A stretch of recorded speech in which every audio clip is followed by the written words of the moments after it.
And we are back. Let me just do a quick mic test to make sure that we are all good to go here. Past couple of streams, well, not all streams. Yeah, I think we're good to go. I think I'm audible last I checked. No, man, I'm just thinking about those times where I hadn't been able to be heard because, oh, whoops, my mic is not on or something like that. So check and double check, measure twice, cut once, whatever you want to call it. I definitely want to make sure that we are all good to go. Welcome back. I hope you had a wonderful week. We are returning to the Jlobby, to the Jolly Lolly, to the Jolly Lonathan, to Jonathan Lonathan, the one and only, this wonderful source. And I've had some opportunities to revisit it through the week, and I've also revisited some other videos as well. I'll tell you a little bit more about those. I will say, though, that, oh man, I will say that there have been some interesting developments in one particular one that I cannot tell you about, largely because I'm keeping this one as a surprise. What I will tell you, though, is that this progress that I've made, like I've made more progress with Velma. I think it's going out incredibly well.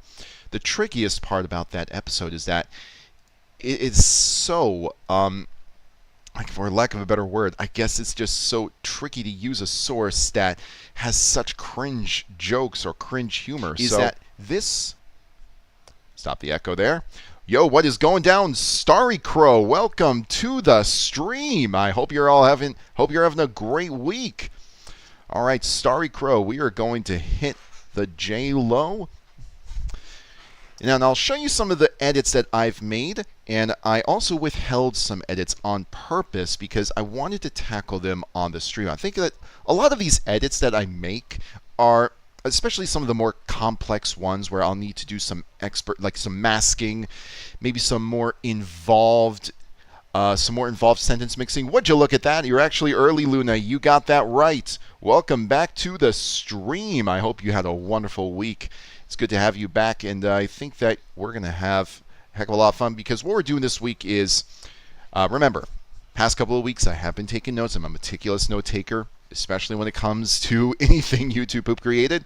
We need to tackle a lot of the ideas that you've had that I have not done yet. Like I was saying earlier, that I haven't done a lot of these on purpose because I thought that they would be better material for the stream. I have also added some new jokes that I came across as the week went by. I've been kind of pivoting back and forth between videos. Velma, a secret video, Shark Boy Lava Girl Part 2, and what else have I been doing? Someone asked about Beyblade last week. Beyblade is coming along very well. I'm excited about that. You know what? Way back when I was only focused on one video at a time, I really don't know why I was doing that. I know that the progress tends to be a little slower with each video, but I feel like the results are a lot better in the end because you end up having something that you weren't pressured to work on in a short span of time. You have more, I guess for lack of a better word, you have more, it's like when you pivot to something that you want to work on instead of something that you feel like you have to work on. Yeah, that's right, Luna. A Beyblade YouTube poop is in the works, more specifically, Beyblade Metal Force, which, I'm going to be honest, I thought that was the only season of Beyblade. No, there is a lot more out there. I don't know why. You know, it's one of those shows where you didn't think that there would be any more, you didn't think there would be anything beyond that one season. No, there's a lot more. And, you know, it's the kind of Saturday morning cartoon that you're going to get a lot of cringe out of, that you're going to get a lot of jokes from. Oh, man. Many Colored Journal. Hey, guys, or goys.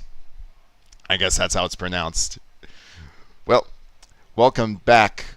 And some idiot, when you hit a wall with one, you can take a break with another. Yes, exactly. Exactly. You know, sometimes, you know, when you're working on a video, there's a limit. Like, before your brain starts to ooze out of your ears, and that's when you need to pivot to something else.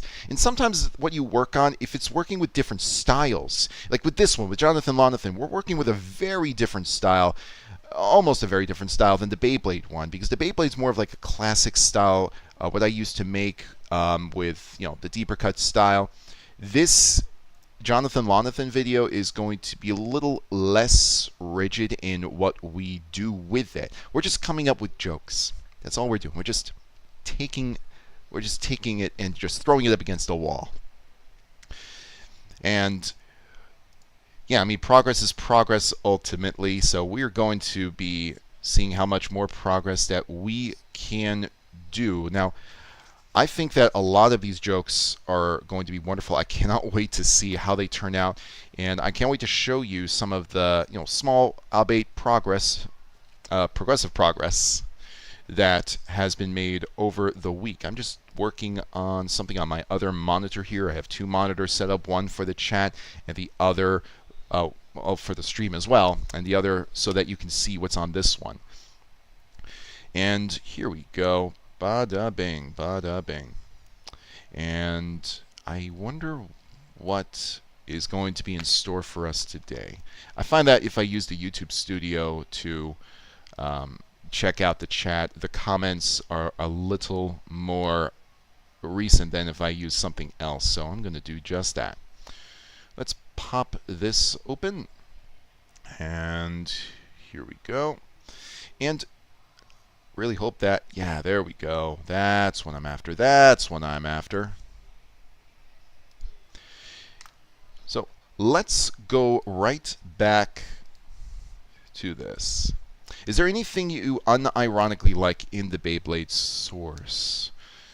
Unironically, it's really hard to say because it was made with intention. It was made to sell a product, to promote a product, and that is a toy line of really fancy tops. But if there is something that I unironically like, I think the voiceover work is really well done. I think that when it comes to any kind of show that you have to really gear toward a Saturday morning kid, someone who's waking up bright and early because their show's on at 9 o'clock in the morning, that whole run. A lot of shows sometimes don't take that seriously. It's meant to be a cash cow. But Beyblade does have some pretty good voiceover work. A lot of it is really funny. I think it's partially unintentional, but for the most part, everybody in that show does give it all in a dub. And I think that goes for a lot of the dubs that you see coming out that are, more geared towards kids. Like Yu-Gi-Oh! Had a really good dub, I think. I thought that, obviously, Pokemon had one hell of a dub. I mean, I can't think of any, if you listen to a character, the way that they speak, and you cannot picture anybody else doing it better, that's how you know that it was a great dub. Like Dragon Ball Z, I can only picture one voice for Goku, a couple voices for Vegeta, and that's only because they had different dubs at the time. And obviously, it wasn't 100% geared for kids, but you get what I mean. I mean, it was a huge, huge franchise brought over. Beyblade, a huge franchise technically. I think the voiceover work really respects the source material. It was clear that every actor, actress was giving it their all. A sentence mix I'm kind of thinking of is, oh hey, I'm in a Capt Pan stream, and have him wave at the camera. So it's funny you mentioned that, Luna. There is a scene where I think that Capt Pan can be sentence mixed. Now, it would require because he says pan, and I think I can get a good cap out of there. He actually says the word cap, but with an AE sound instead of an A sound. But that shouldn't be too difficult to fix. So that definitely is in the works. I mean, a stream, that's going to be interesting because you need the STR. I mean, this is one of those things because we're going to have to play with it as it goes along. Making Capt Pan is something that I was actually flirting with throughout the week. Now, let's take a look. Only one voice for Spike, despite me only having seen a bit of Cowboy Bebop. Yeah, I mean, Spike from Cowboy Bebop, you can only picture him with that voice. What's another show that had a wonderful dub? I would argue, The Melancholy of Haruhi Suzumiya, Crispin Freeman is Kyon, Wendy Lee, Haruhi, all the voices in that show. I mean, keep in mind, that was not a nationally televised show. It was just dubbed because it was popular in Japan. Huge franchise. How can you not bring it to the States and dub it? And they do incredible work. I think also that the Japanese studios, sometimes with their bigger franchises, you have to have a lot more oversight over the dubs in order to make sure that you have something that is going to be a good quality product, because a lot of the products that you sell, because of the popularity of the anime, I mean, America is a huge market. If it's not good, well, you're taking away a lot of that market. Does Johnny say at Steam?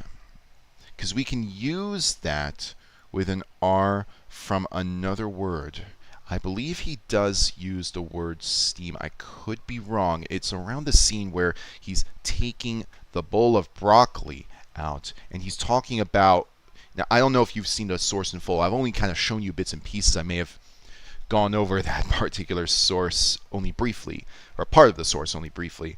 But he does mention that when something is taken out of the microwave with a cover on it, plastic wrap or something, that it needs time for everything to settle because it's still mixing.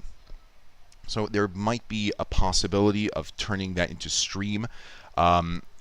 Team, obviously, ream, but it's really going to come down to whether or not the sound is going to work, because you need emphasis on a lot of these words that you're going to be making. Emphasis is important when you're doing sentence mixing because let's say that for example, let's say that I want to make the word sentence.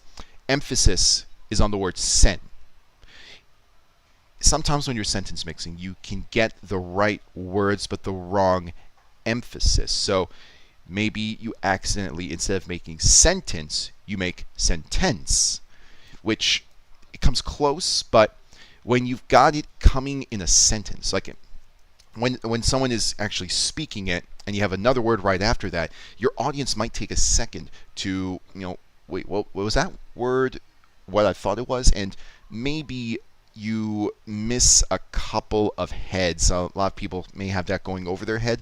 So that's why for me, a lot of sentence mixing has to be down to a science. It's phonics, it's obviously vocabulary. You have to know when to pause, especially when timing a joke. I mean, timing a joke is really an art in and of itself, but very often you don't need to worry too much about that, because if it's funny, it's funny. And if you know what's funny, most people do, then you'll be okay with that. Do place food at the center of the microwave. Do place food at the center of the microwave. Yeah, there is that scene where he has to say, do not place food at the center of the microwave. And actually, that's very early on. I was looking at that earlier in the week. Yes, emphasis on the S's. Yes, so emphasis is important in sentence mixing to kind of round it all out. That's your lesson for today. There's your homework. Come up with a sentence that you created that has perfect emphasis where needed. So that's just me. I would like to do a YouTube Poo 101 class. That would be pretty slick.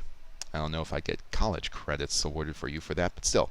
Now, I'm going to kind of show you what I've been doing over the past week. Now, I think that right about this point, this is the last thing that I pulled. That's one thing I want to explore a little more. This is a wonderful quote, actually.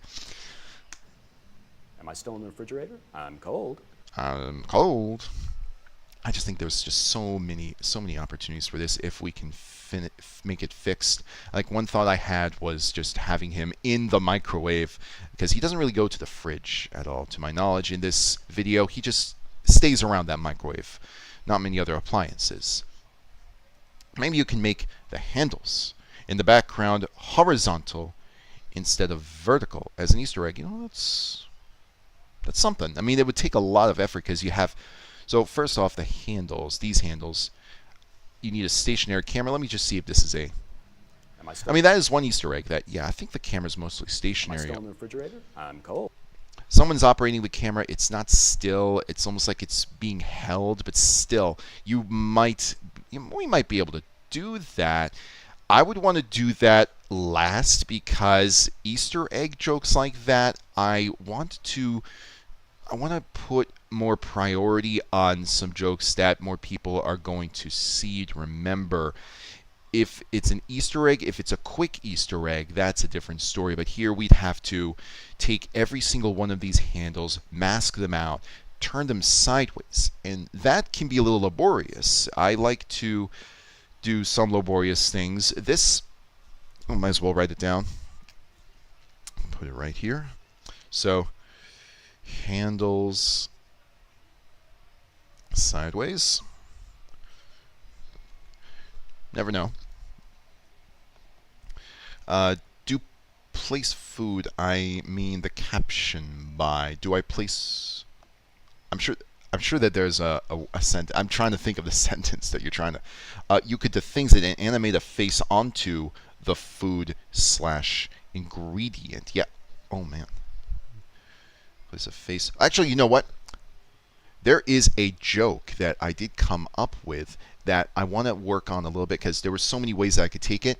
Luna, your idea of taking the like going the things way of sort of and animating a face onto it, this could be applied, and I'll show this to you right now. So I'll kind of show you what I've been doing. Now, some of these are works in progress. I figure, you know what, I'll stop here, see if I can work on them on stream. So first thing I did, he actually uses the word mechanics, and when I hear microwave and mechanics, there was just one thing that came to my head, and I told you last week that I have a radio background. I grew up with a clock radio next to me, so I think Mike and the Mechanics. Mike and the Mechanics was a progressive rock band that had a good number of hits, and I'm thinking, now I can't actually show you a song because I think the stream might get flagged a little too much. Don't want that. But there's a possibility here. Here's how he sounds saying it, and keep in mind the "and" I can replace. Mike and the Mechanics. So Mike and the Mechanics, we need a softer "and." That's going to be easy to find. Oh yeah, that's right. Mini Color Journal. I'm cold. Dex Dog Detective, you cold farted itch. I'm a little unfamiliar with Dex Dog Detective. I'll need to be filled in on that. Give me a sec. Actually, you know what? I might as well look it up right now. I keep throwing my pen. I don't know why I do that. I think it's fun. What the heck is Dex Dog Detective? You cold farted itch. I wonder what Bing will get.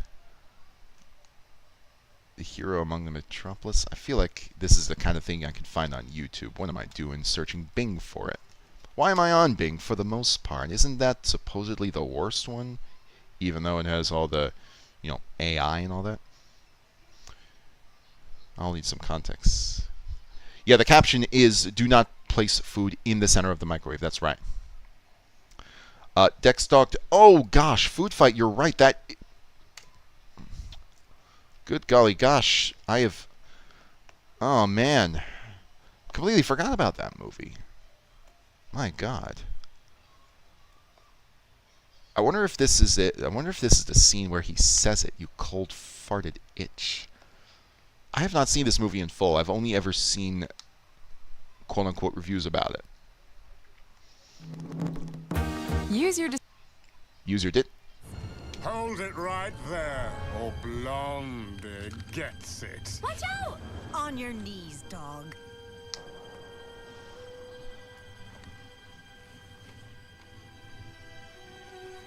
Oh my God.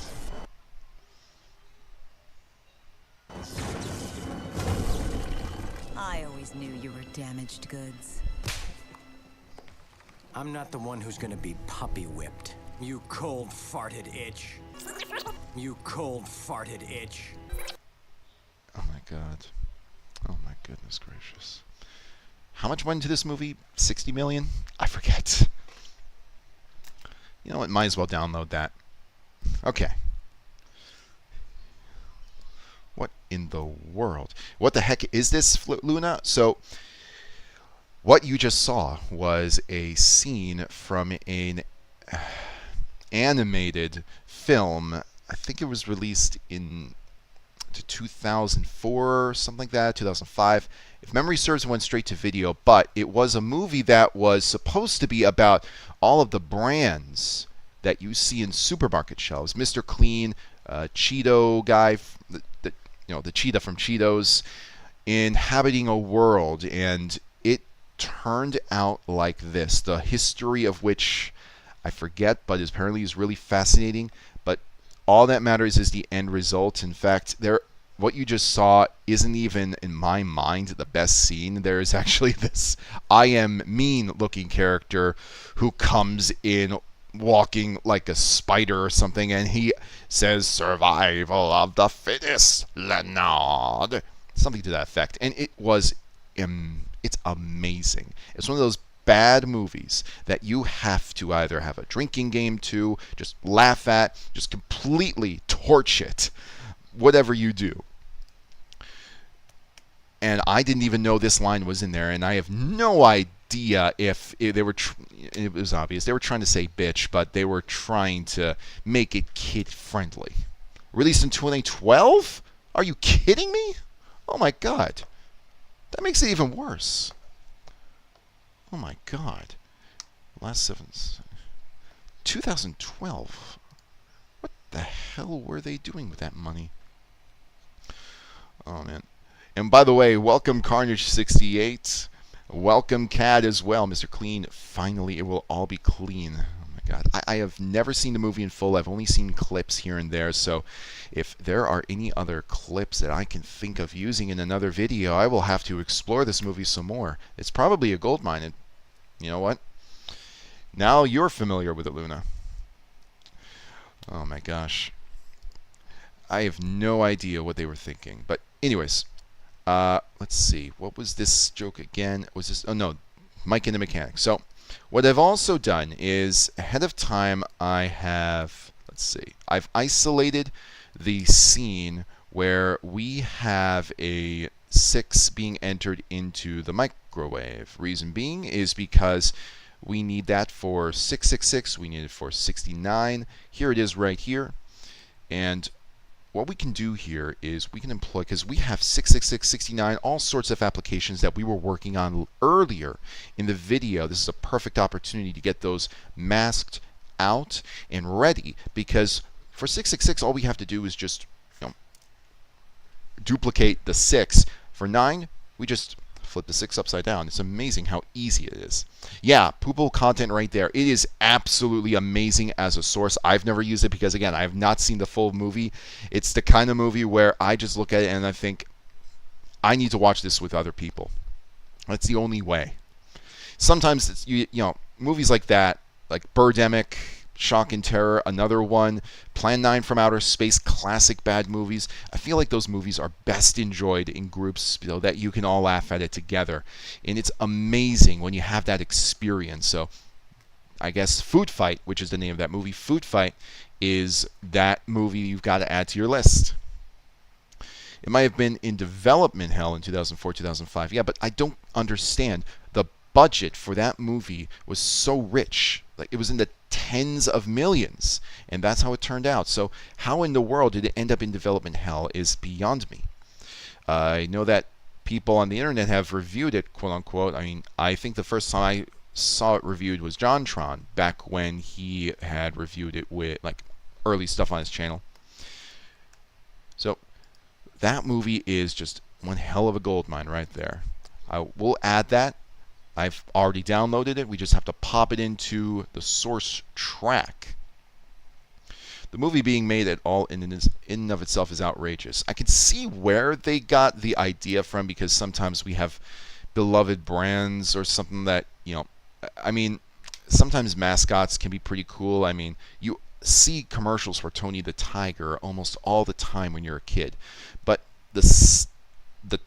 that whale on the can of tuna, Mr. Clean, they're not cinematic characters. I think that the only reason why a movie like that got made was because of the fact that you could get all of these brand names. It's product placement up the wazoo. You can get extra money from these companies because you promoted their brand technically. And movies do this all the time. They kind of slip in those little brand names, but it's meant to be subtle. A lot of times it's not subtle. A lot of times it's a little more in your face. But here, this is just otherworldly levels of product placement. Yeah, I mean, this movie is in a league of its own because it wasn't cheaply made, a cash grab or whatever. Yeah, exactly. Exactly. You know, let me see if it's free on YouTube. I hope it's free on YouTube because it's a wonderful movie to experience. You know, let me just take a look and see. There's the 6. That's the position of the 6. And we just need to get this punched out. We want to give some space so that, because the light of the microwave lettering is going to creep in a little bit. And then what we need to do is we need to isolate that 6. Let's see, just put that right there. That should be good. But yeah, that movie, if it is free on YouTube, that is one hell of a watch if you want to have a good time. I guarantee you it is unbelievable. Unbelievable that something like something like that would get made. Never mind, it's BioRent. Well, what a load. Who would spend money on something like that? The original footage was destroyed or something. You know what? I think I've heard that excuse before. There was, oh my gosh. There was a movie, a supposed movie, that was being made like right around 2009. And it was revolved around this franchise from the 90s called Freaky Flickers. CG and everything. Same thing happened, supposedly. The footage got lost. I think I'll just show you this right now.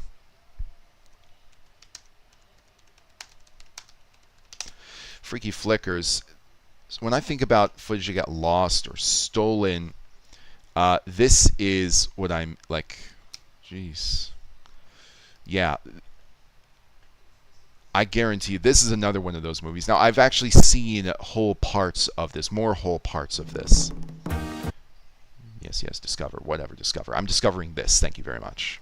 Gather round, kiddies and flickers. I be telling a tale to curdle the blood and shiver the spine. And I've used this in a source. And there be the golden flicker. I may be waiting in the room, avoiding traps leave for a less wary eye. And you can just see from all the animation stuff. I'm not going to play it in full because it's 4 minutes long for a trailer. A trailer that's 4 minutes long. They don't do that anymore. But I guarantee you, it gets even better than that. A lot better. Yes, Freaky Flickers. Oh, I've seen that thumbnail. Yeah. Oh man. Hyperventilating. What is this? This is Freaky Flickers, Luna. This is Freaky Flickers, which did eventually release to. I mean, it's not a movie. I don't think it hit many DVDs unless it was like the $1 DVD pile that you can find in a dollar store. But this was another one of those films that supposedly footage got lost, stolen, destroyed, what have you, and they had to remake it. And that's what it ended up looking like. And this is why you protect your assets. Now, that's assuming, of course, that, you know, the footage was indeed lost or stolen or something like that. But when I think of movies that have that excuse where it was stolen or destroyed, that's the movie that comes to mind. So it doesn't surprise me that that's what may have happened with the Food Fight movie, but it's tens of millions of dollars. Goodness gracious. Someone stole a at least $10 million movie. I don't like that face. Oh, there are many more faces. There are many more faces for you to not like. One in particular that ends up having these tentacles coming out of their body and a scream, such a shrill scream that you wouldn't believe. Oh, did I just get rid of my mask? Yeah, I did get rid of my mask. Okay, undo. Done. Perfect. So let's get that 6. And let me turn this on. And let's see. The 6 is so small. It's right here, but that's exactly what we need because you don't... Actually, you know what? It might behoove us to zoom in as well so that we have a clearer image of the 666 and the 69. So let's do that. Let's definitely do that. And what we'll have to do as a result... Oh, whoops. Did I just... Okay, no. It's an easy thing. You know, sometimes when I have my marker here, it seems to think that I want to pan the video or something like that. I don't like the term excuse. If they put all that money into the animation and the animation was destroyed somehow, then what the fuck do they have left? They have to redo the movie without the budget. Yeah, I agree, but how do you not make copies? I've heard, like, Toy Story 2 was...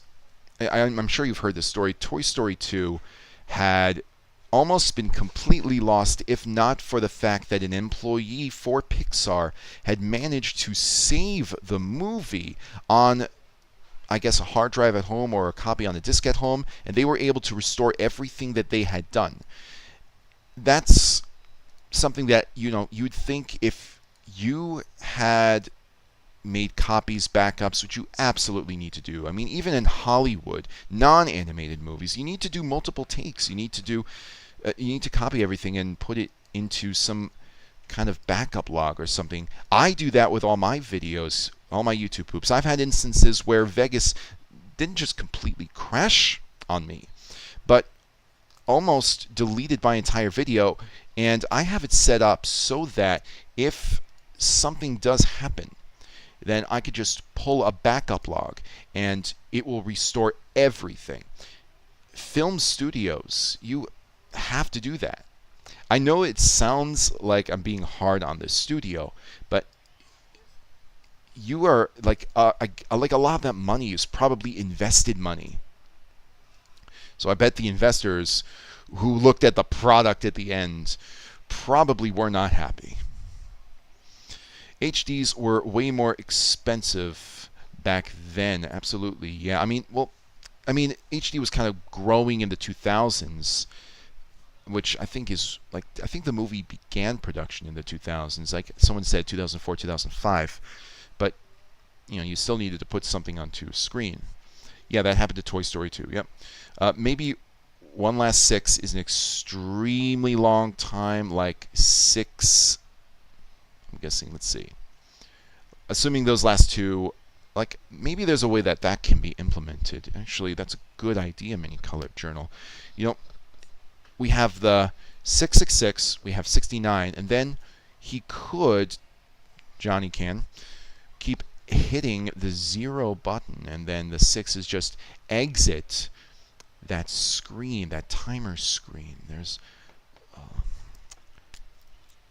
I'm running out of space on this sheet. 6 is exit the screen when Johnny, I'm calling him Johnny, or maybe Jay or something like that, that'll be easier, hits the buttons. Okay. Maybe we can work on that right now. There's a way that we can do it. We can just use a black chroma key against that green lettering. It would be perfect. And then it's just something that breaks dimensions, breaks the fourth wall, breaks everything. I thought they did redid Toy Story 2. No, thankfully they did not. I mean, they did. Actually, no. They did redo Toy Story 2, but they redid it because it was initially intended to be direct-to-video. And after they had started, they realized that they had something that was really good, and they wanted to redo it because they thought it was better than the direct-to-video product that they were assembling. And it's a good thing they did, because Toy Story 2, fantastic movie. I think it's the best of the Toy Story series. I've said that before. Man, I just love the themes. The themes of, commitment. I think that Toy Story 2 is just such a mature movie, and I can gush about that all stream long if I wanted to. Almost all stream long. And going back to that, they redid the movie completely, and that's why you have what you have today, because they saw what they did and they decided, you know what, we have to start over because we can make this better. I love that. I respect that about the studio. Yeah, even in the mid-2000s, I don't think it was that hard. That's right. Yeah, I mean, it's not that hard to back everything up. I mean, keep in mind, supercomputers were much more accessible, hard drive storage, everything. A movie took up a lot of space, but the conversion to digital was not yet complete. In fact, if you go into a movie theater nowadays, whenever you see a movie, you're not actually watching a movie that's on film. You're watching something that's digital, which means that instead of the the film itself going along the camera, it's 100% shown from a computer. And there are still movies that are being made that are 100% film. I think one of the most notable examples is a movie that I saw in theaters, Hateful Eight, Quentin Tarantino. Tarantino loves to work with real film.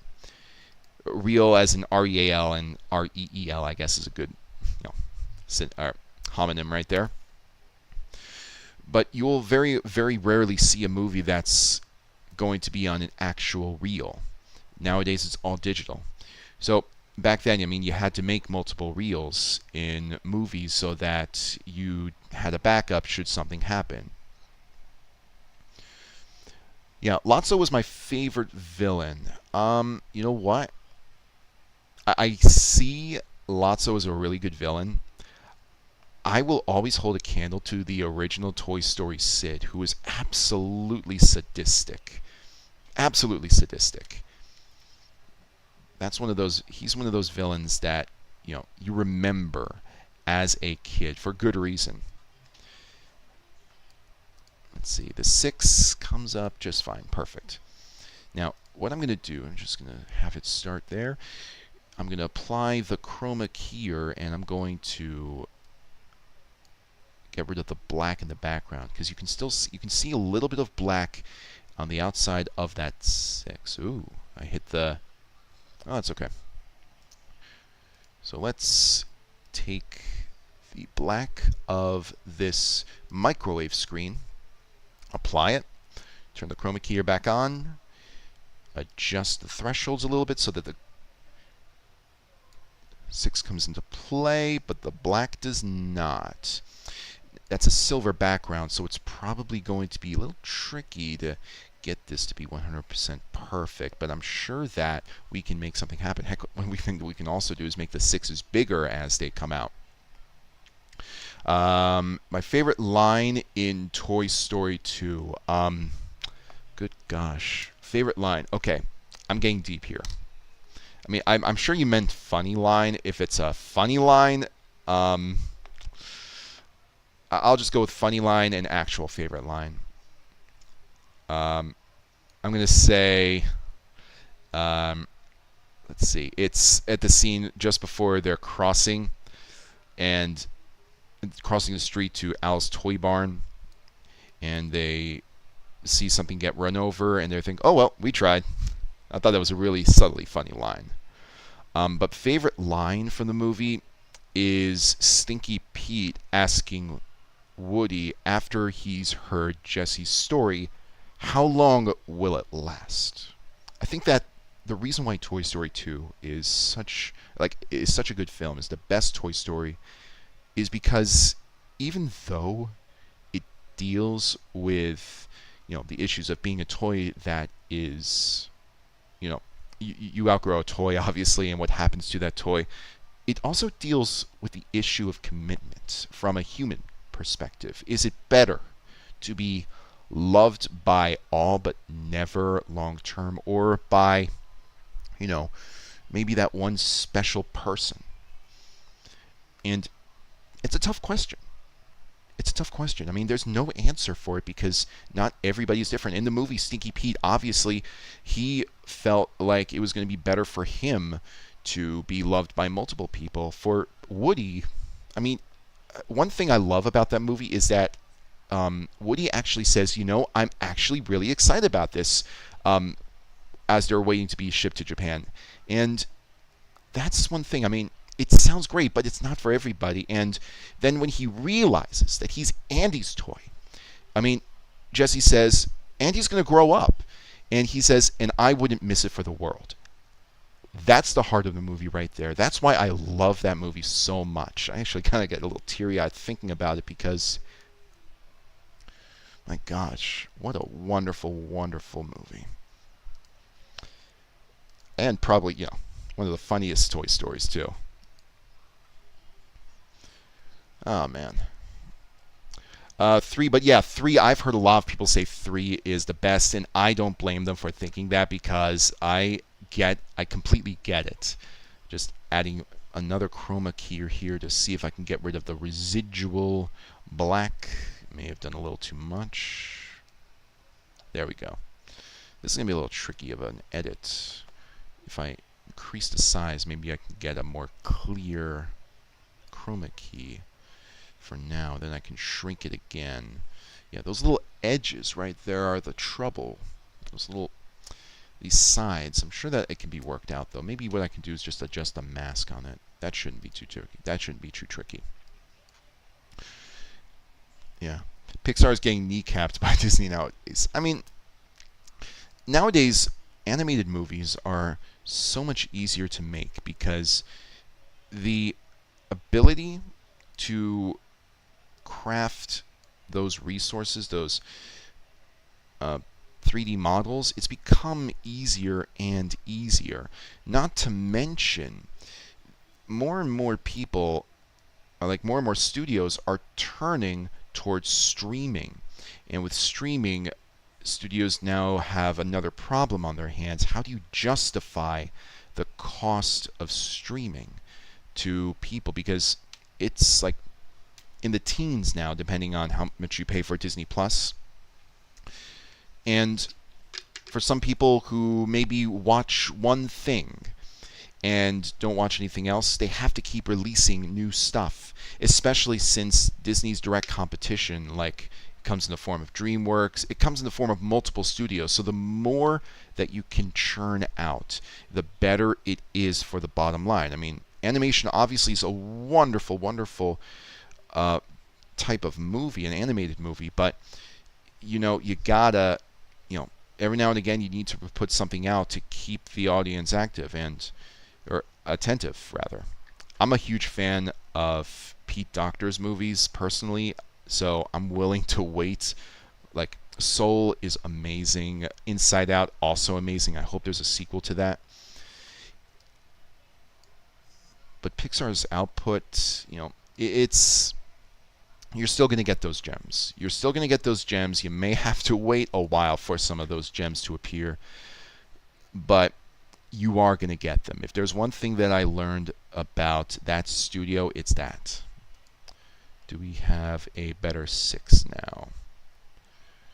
Let's see. This is a little tricky. I think I'm going to get rid of that chroma key here. So we have a 6 that is very, it's not poorly done. I think we can still make it work, especially if we have multiple versions of these 6s just popping out. And I think that would be a good one. I know that was initially supposed to be a 0, but I think actually a 0 might be easier. I can just take the edits that I've done and copy paste them onto a 0 in and of itself. We are going to make this country bigger and bigger and bigger. The Black Cauldron was boring from what I saw of it. I haven't seen the Black Cauldron yet. All I've ever seen are reviews for it. Again, I mean, the Black Cauldron never really hooked me as a movie that I should watch. Probably for good reason, because everything I've heard about it is just, it's meh. At the best, it's meh. I don't know anybody who truly loves the movie, which is weird because it's a fantasy movie, but I can see all the problems that I can get why people wouldn't like it based on what I've heard about it. Let me show you this edit that I did through the week here. I'm going to kind of play this for you. I think that we touched on something like this last stream, but I'll play this.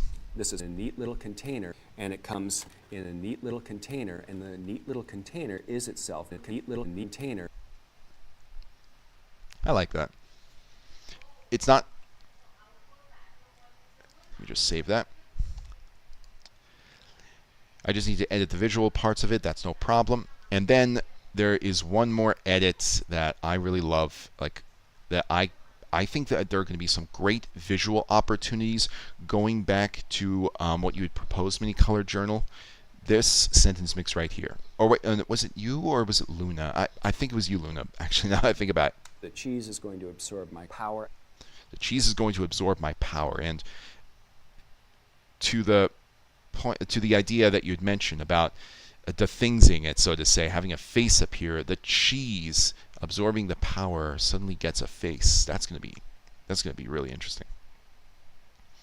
There actually is going to be an Inside Out sequel. Oh, well, color me damned. I'll be amazed by that. I actually want to know what, I really care about those characters. Oh man, I'm really excited for that now. No, I really love those characters. The emotions as well as the human characters. Riley. Luca is a great movie too. Yeah, Luca is, man. So, fun fact, there's a restaurant near me.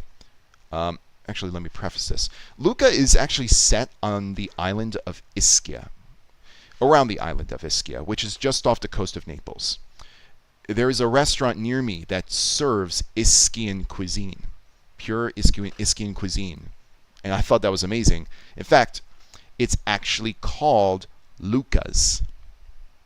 Maybe the Pixar animators went there. Least favorite number? 7. 7 because it looks angry. That was definitely a journal. Thank you for correcting me, Luna. I propose to burn an air horn. Speaking of that, let's go through the motions and take a look at everything. So I've cut out a 6. We're going to use that for some of our jokes here. Now, one thing that I did want to touch on is the "don't be scared" line from earlier in here. And please don't be scared. I love the way he says that. Absolutely love the way he says that. And I know that I pulled it right over here. I guess there's, let's see. It just sits there. That's one of the earlier stuff. Hi, I'm really hot. I'm really hot. Pan. Oh, there's Pan. That's right. I did take Pan and put it over here. When you put in a cup of water for Cup of joke. this critter, have a property called... When all else fails, just pull it again. I actually know where it is because I was rewatching the source before this. 7, yeah, it does look angry. Exactly. It's almost like someone's eyes that are, just disappointed at the least. heat are by a form of radiation. Please don't be scared of the word. Yes. Please don't be scared of the... Now, we have different ways that we can use "please don't be scared." So many ways, actually, that I think that I gotta go back to my list. There's "please don't be scared of the numbers."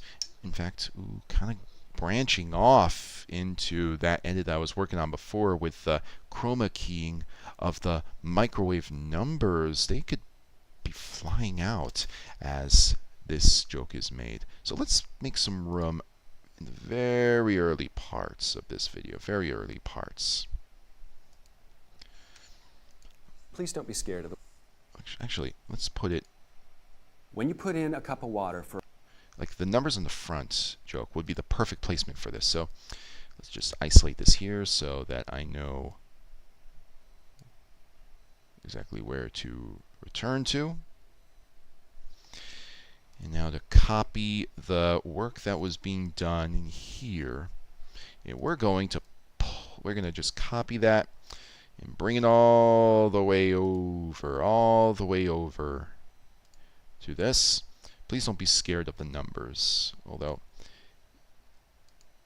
I think that, here's numbers in the front. It's got numbers on the front. You use the numbers on the front. You use the Numbers on the front.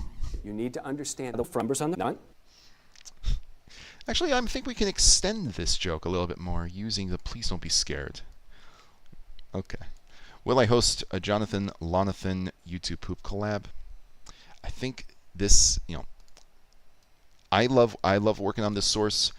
I do not want to steal the Thing's thunder. I don't know if she's working on something like this. I would actually really encourage the Things to host a Jonathan Lonathan collab, because this is a prime source for doing so.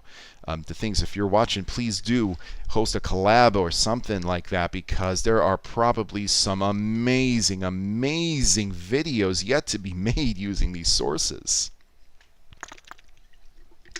by creators not just like myself. At least 7 is the minimum not disappointing score for me when reviewing a My Little Pony or Danny Phantom episode.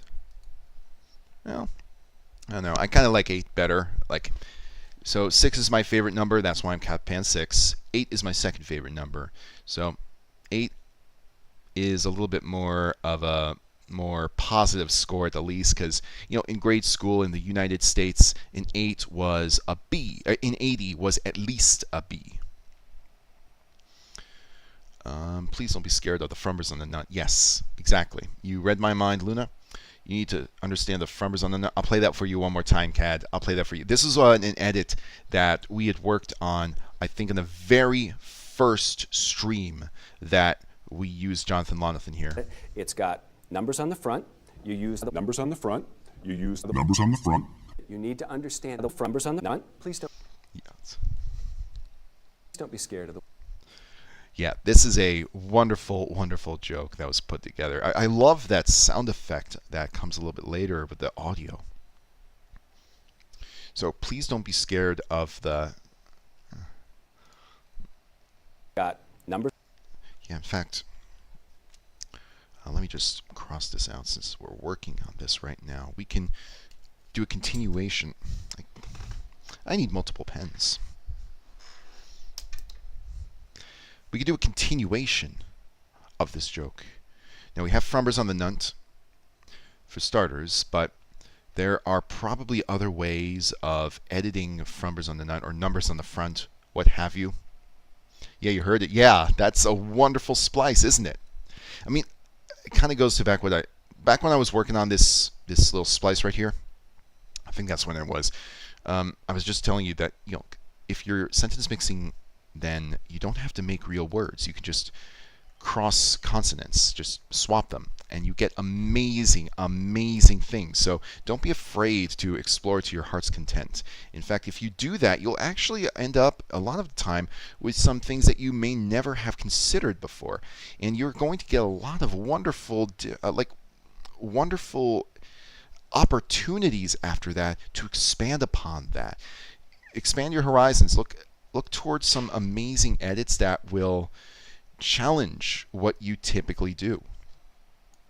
Frumbers on the nut. Nut can turn to none. Yeah, but I like nunt. I like nunt. Unless there is something like frumber the... The frumbers on the nut. Man, I just love frumbers on the nut.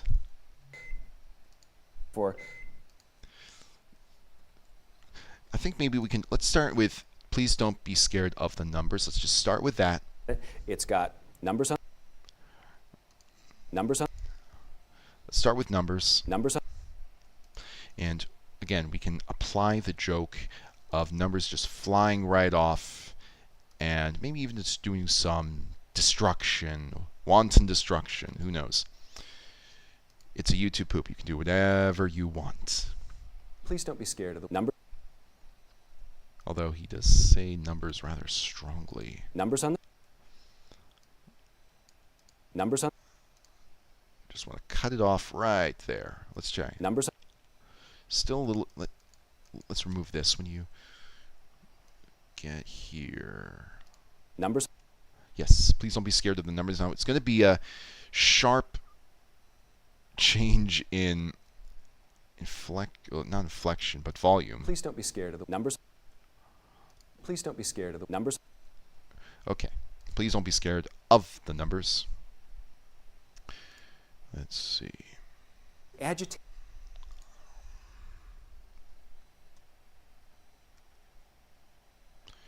Then we can just apply those flying all over the place effects as we want.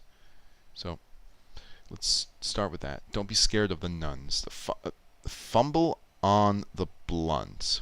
Welcome, Turgo. First things first, welcome to the stream. Fumble on the blunt. We'll need a BL. We'll need a T. Well, actually, there's a strong T at the end of front. That could be used. An F sound. Numbers, fumble. A fumble. But it's from numbers. Number. We need a word that ends in LE to make that word. Don't be scared. Some numbers show a Sesame Street N64 game or something. Actually, you know what? It might be better to do that. Explore the...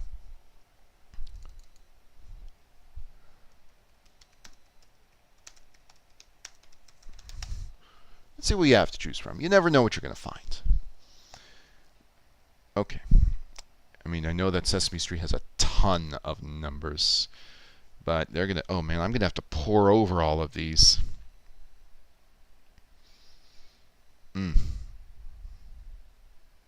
Actually, okay, there might be one Sesame Street video. I mean, I'm going back to my childhood. I actually remember I had a VHS of some Sesame Street songs. Let's see. I wonder if the 10 song is up. There are lots of times where... Wait. This is it? I don't believe it. This is the same song that I heard when I was young. 10. 1, 2, 3, 4, 5, 6, 7, 8, 9, 10. 10 tiny turtles on the telephone talking with the grocery men. Now the question is, during this song, are the numbers, do they appear in sequence? I need numbers. I need actual numbers to appear, not just a 10. So, let's see. I'll have to look at this another time. I could peruse so many Sesame Street ones. The Dr. Seuss cartoons are a great and easy, fun source to work with. I completely agree. By the way, Franco Lopez Quintana, welcome, welcome, welcome. I mean, the Cat in the Hat is one of the most... I think that the Cat in the Hat is one of the most used sources for Dr. Seuss-inspired YouTube poops, because there's the green eggs in... not the Cat in the Hat, excuse me. Green eggs and ham. Green eggs and ham. Because the cat sings a song about eggs at the very start, and you have that voice line, eggs, that has been used in a lot of poops. I think Krobo used it. I used it way back in 2008. So there's some history there. Gonna have you on the background, but if I hear anything that could be poopified, I'll jump back in. Thank you very much for sticking around, Luna. Feel free to hop in. Back just a bit till 8:15. No worries. Yeah, eggs. Exactly, Turgo. Eggs. Now, I'll have to revisit the numbers song. We'll keep this as is. We'll need numbers that fly off of the screen. And I'm sure that there are some great example. Oh, wait. You know, it's funny. I was just talking about Krobo. He has that numbers joke in the Fesh Pins, but I don't know if I want to pull that. I think I want to try and come up with my own joke here. So let's put a pin there. So we've already done our things with yes, no, yes, no.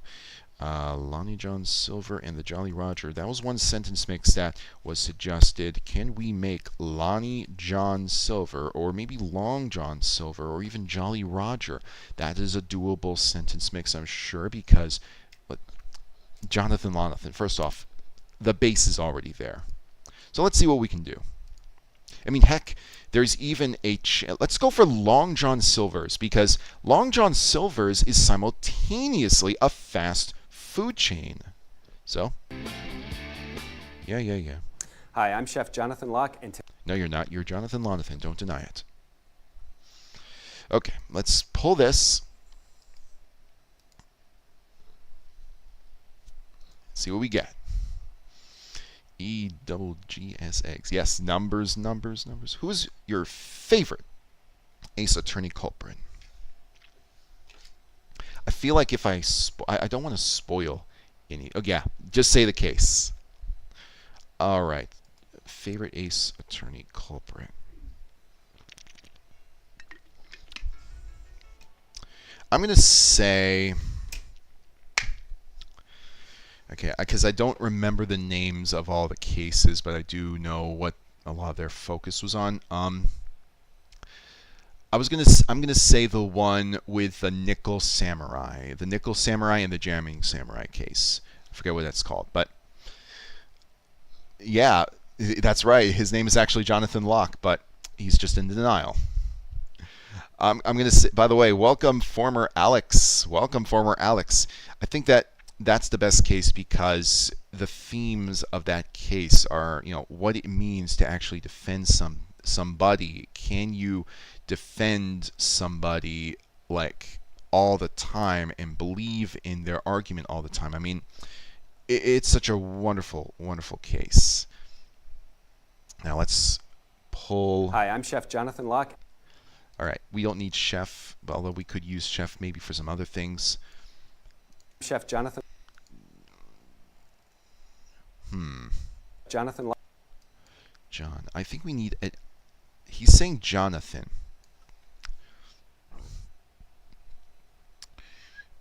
When you say John versus Jonathan, John lends more time for that AW sound to be heard, like John. When you say Jonathan, it's a little higher. You actually hear a little bit of an A instead of an O. So we might need to pull a different vowel sound where we can. Food for thought. Jonathan Locke.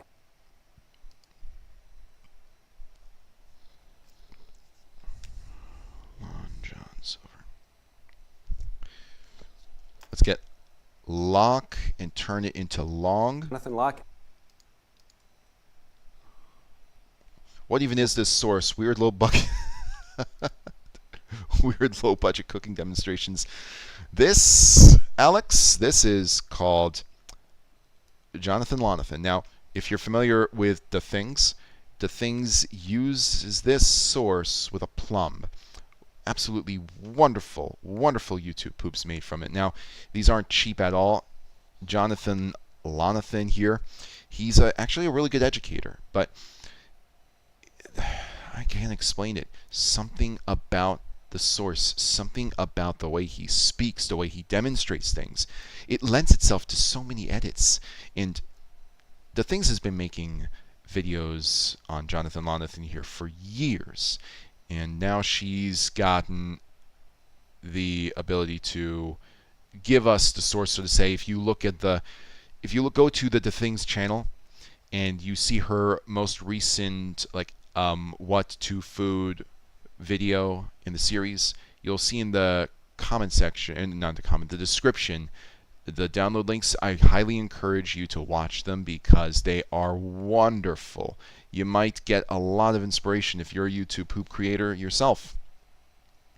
I thought the Lana Sky case was your favorite. I thought so too, but after I thought about it more, I think that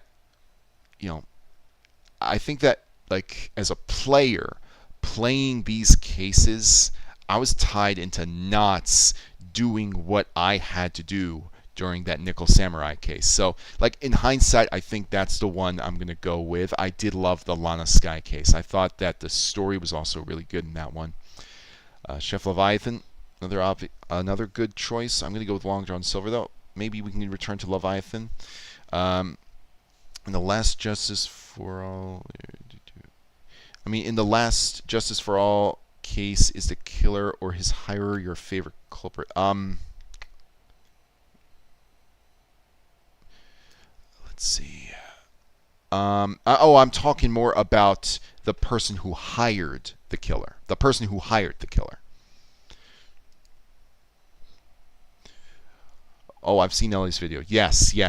Now, she's made him with a plum. Weather to food script. Yes, weather to food. Thank you, Luna. It was one video in her classic era, then she remade that and started doing more in that vein. That's right. And she's kind of come up with a story to it as well. A loose story, so to say. So, but I've heard some of her best sentence mixes from this source. Nothing. Let me just go back here. Chef. Nothing. Nothing. Okay. Let's pull this back. John.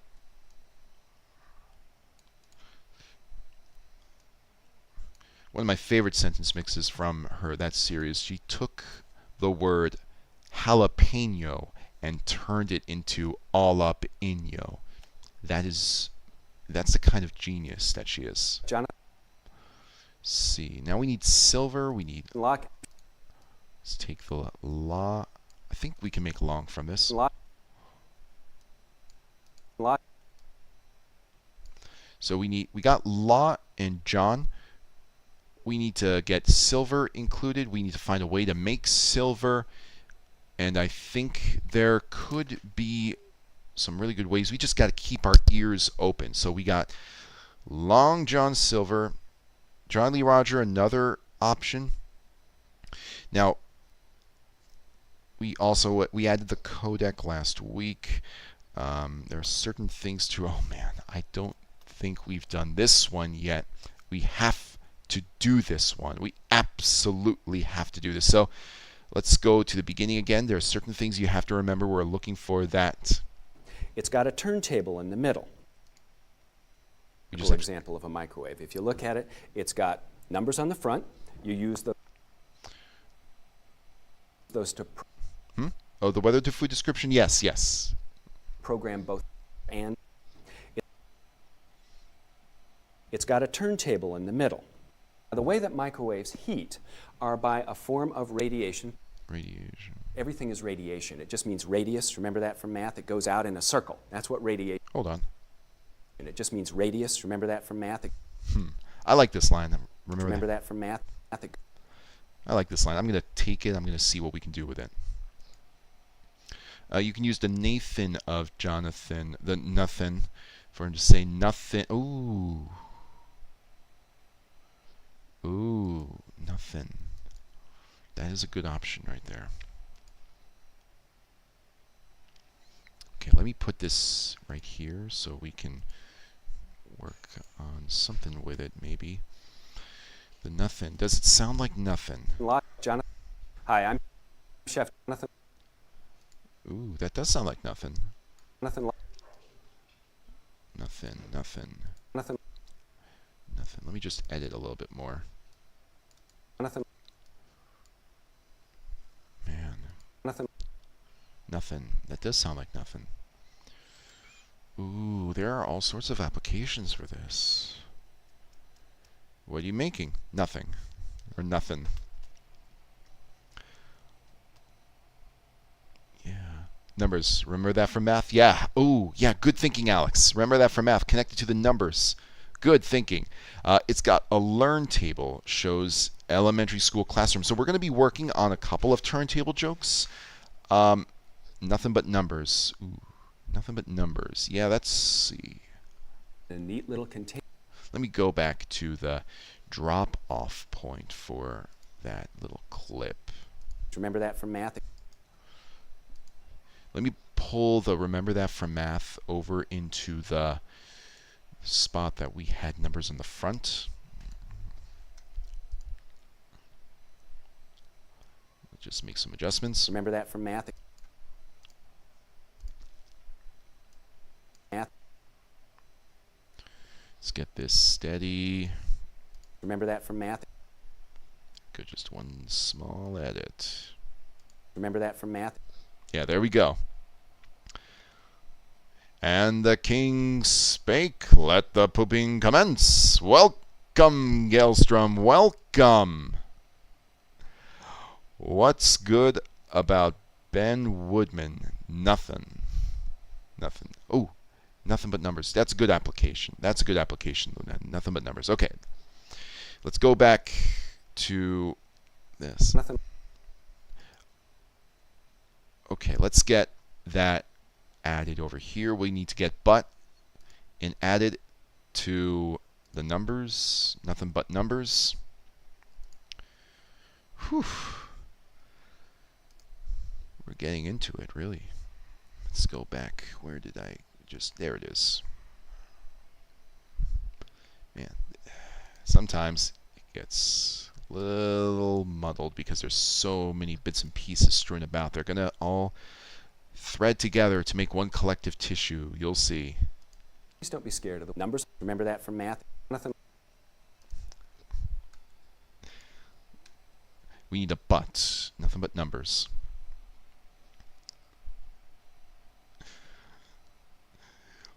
What's good about Ben Woodman? Nothing. I wonder if.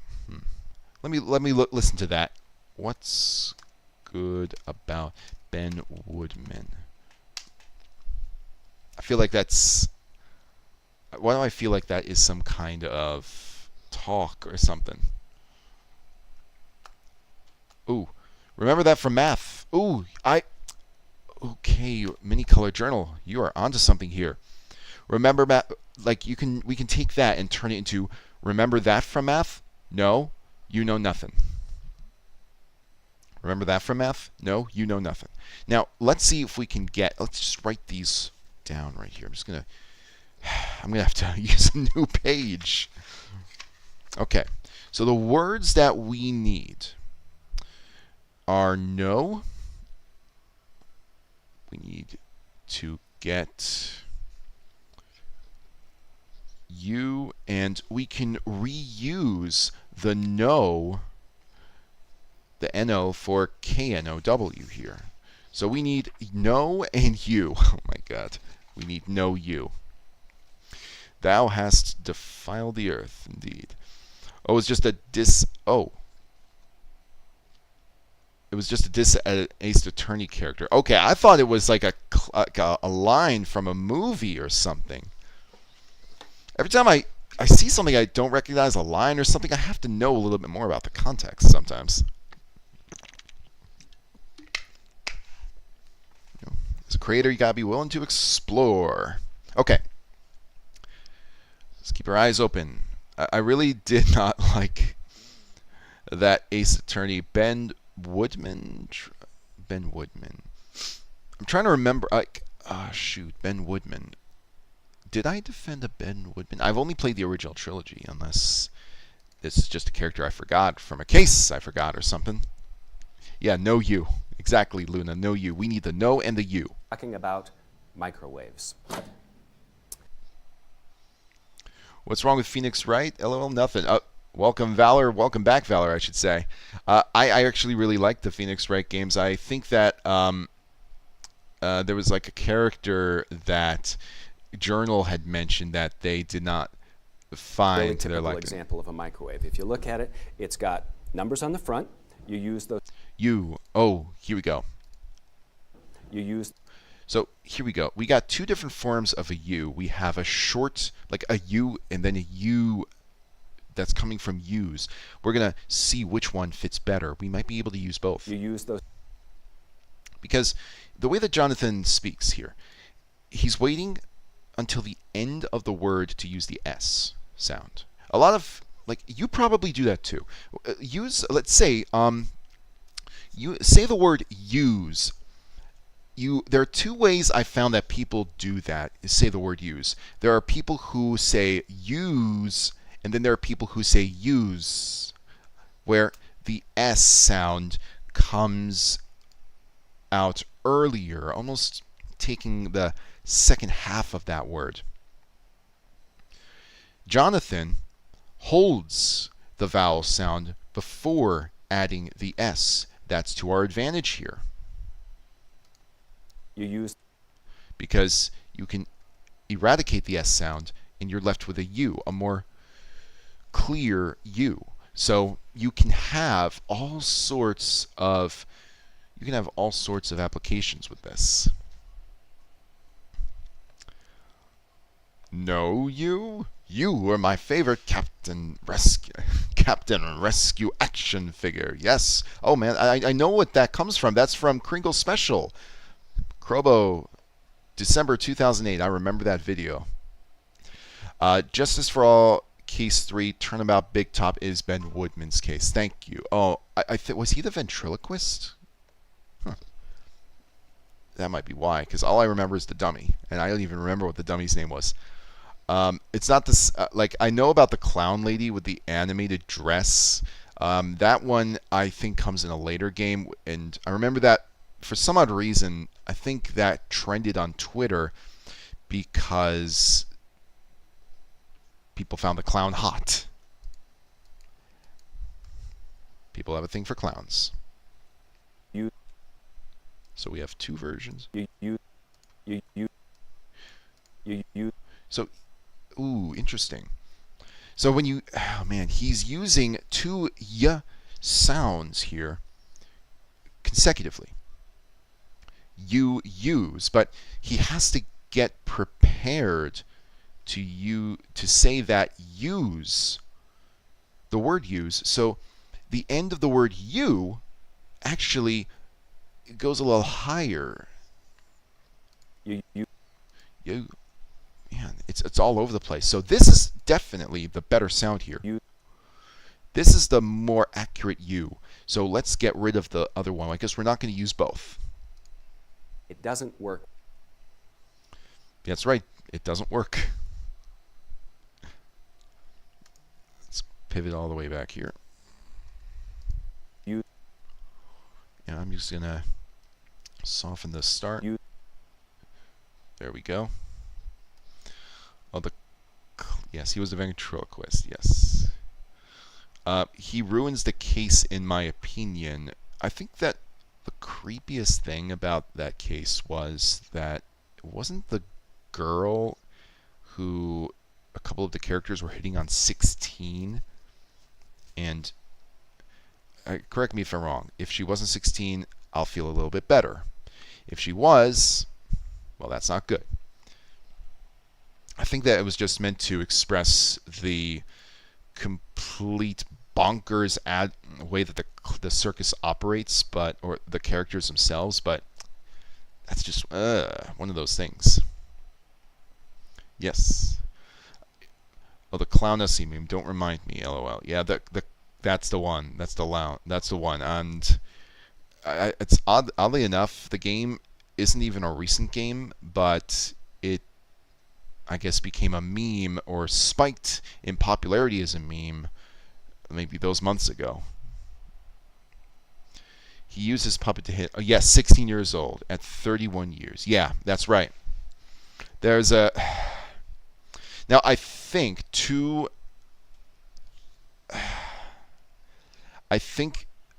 you have to look, like, I think the creators of the game were trying to make the player see it as though the doll itself was sentient, because the character Ben Woodman could not speak without the doll operating on his hand. Even then, though, I mean, let's assume that the doll is as old as he is. Even then, it ain't right. People were in that clown character for a period of time. It was wild. Oh my God. That microwaves heat are by a form of So we have the word you now. Now we need to know. And I think there are going to be some stellar opportunities coming up. word. Everything is radiation. It just means radius. It goes out in a circle. That's what radiation is. It's some sort of wave that goes out in all directions at once. So microwave radiation is actually an adaptation of radar. And what it does is it agitates the molecules without a direct application of heat. You know, I'll say this, like I've said it before, but he's a really good educator. And for people who may know how to use a microwave already, there are actually some things I did pick up on that I had been doing wrong, like putting the plate in the middle. Apparently you're not supposed to do that. If it's a rotating microwave, you have to put it on the edge. Yeah, but it came across as using his puppet to marry her to me. Clown SC isn't from Turnabout. Yeah, that's right. It's not from Turnabout Big Top. It's from an entirely different case, one of the 3D Phoenix Wright games. But still, that's what I think. That's what radiation is. It's a circle. Let's see how that works. Out in a circle. That's what radiation is. It's some sort of. Let's pull that. It goes out in a circle. That's what radiation is. It's some sort of wave that goes out in all directions at once. wave. Some sort of wave. Ooh. The way he says wave. When he said radiation is a wave that goes out at once, I thought of the scene from Terminator 2 where she's fried down to a skeleton. Oh boy. I am going to completely expose myself as, I don't know, an uncivilized cur or something. I have not seen Terminator 2. I've only seen the original Terminator. Which is weird because I should see it. But apparently it's an incredibly different film from the first one. And Arnold is more of a, more of an actor in that one. I do love the first one. It's got that almost sci-fi horror element to it. Two, from what I hear, is really good. I have not seen any Terminator from beyond that. So let's see. I'll have to see what eventually that scene that you're talking about is, Galestrom. I mean, I know how it ends, so I might as well just see what it is. And before I do it, I mean, it's the 80s, so I don't think that their effects are that. Let me see. Terminator 2 radiation skeleton. Maybe this will help. Nuclear. Oh, that scene. Oh, I've seen that. Oh my god. Man, that was okay. I take that back. For the 1980s, that was shocking. I've actually seen that scene. Oh my goodness. Okay. I'm putting that in the back pocket for now. Oh my god, that scene. That is such a remarkably well done scene for an 80s movie. Goes out in a circle. That's what radiation is. It's some. That's what radiation is. It's some sort of. Okay. Goes out in a circle. Simple sentence mix, but I think we can expand upon it a little later because as it is, I would not want to leave it where it is.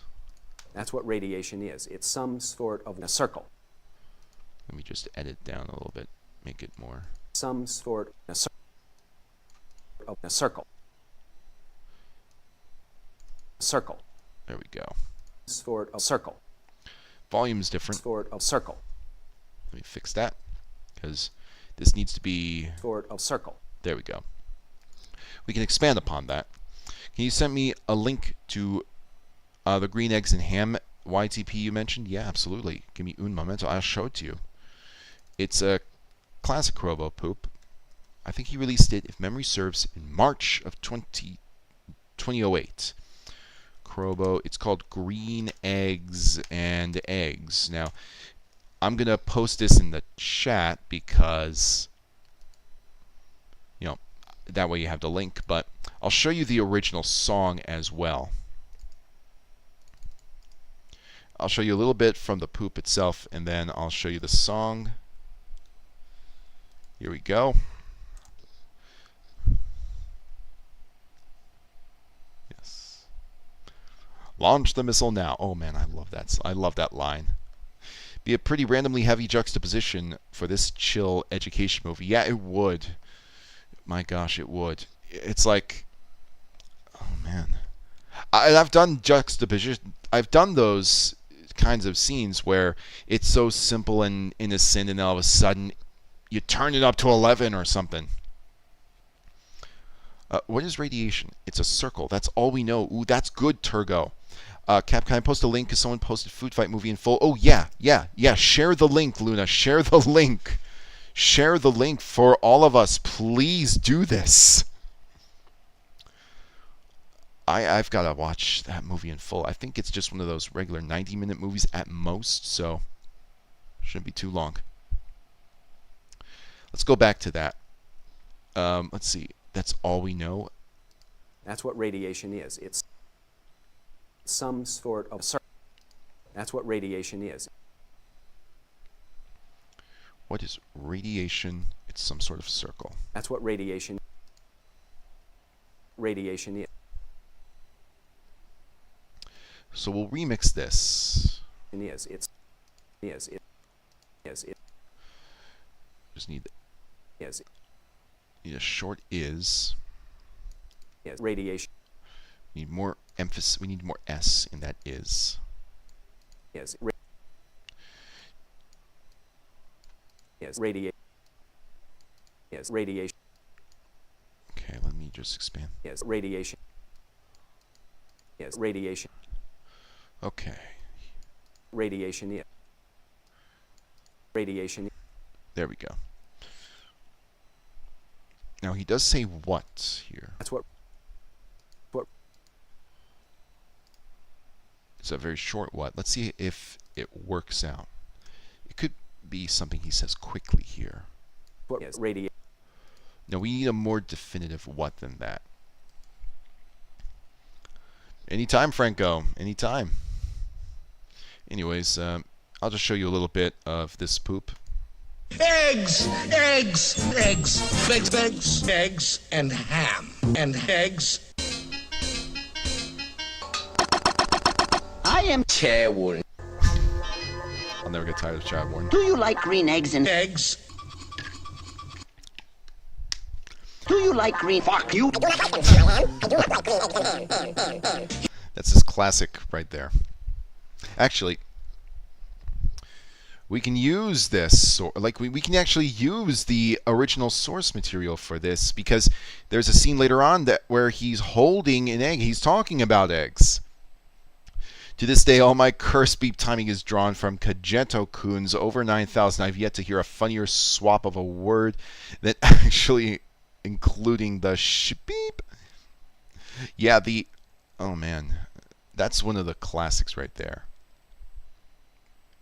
A YouTube pooper named Waltman13 hosted a collab about that source. That's interesting.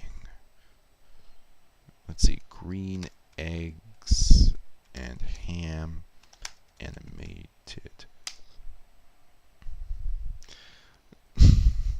And Sneckiest Chameleon. Yeah, I think this is it right here. The original green eggs. We can use this in the video because, not Grammarly, but this. Oh, I frequently think every now and then of the glorious fruit of the noble hen. Eggs, eggs, E-double-G-S eggs. Yeah, the tennis match with the Thing was eggs themed as well. That's another thing. All right, let's download this. Go to our very friendly 4K video downloader. And this is probably the opposite of 4K right here. This is ripped from a VHS, no doubt. So we probably won't get good quality, but it's the sound I'm after. Yeah, Kageto-kun, that's a name. Kageto-kun is responsible for over 9,000, and boy, oh boy, I think he was responsible for a couple of. He was responsible for one other meme, I think. Let's see if his channel's still up.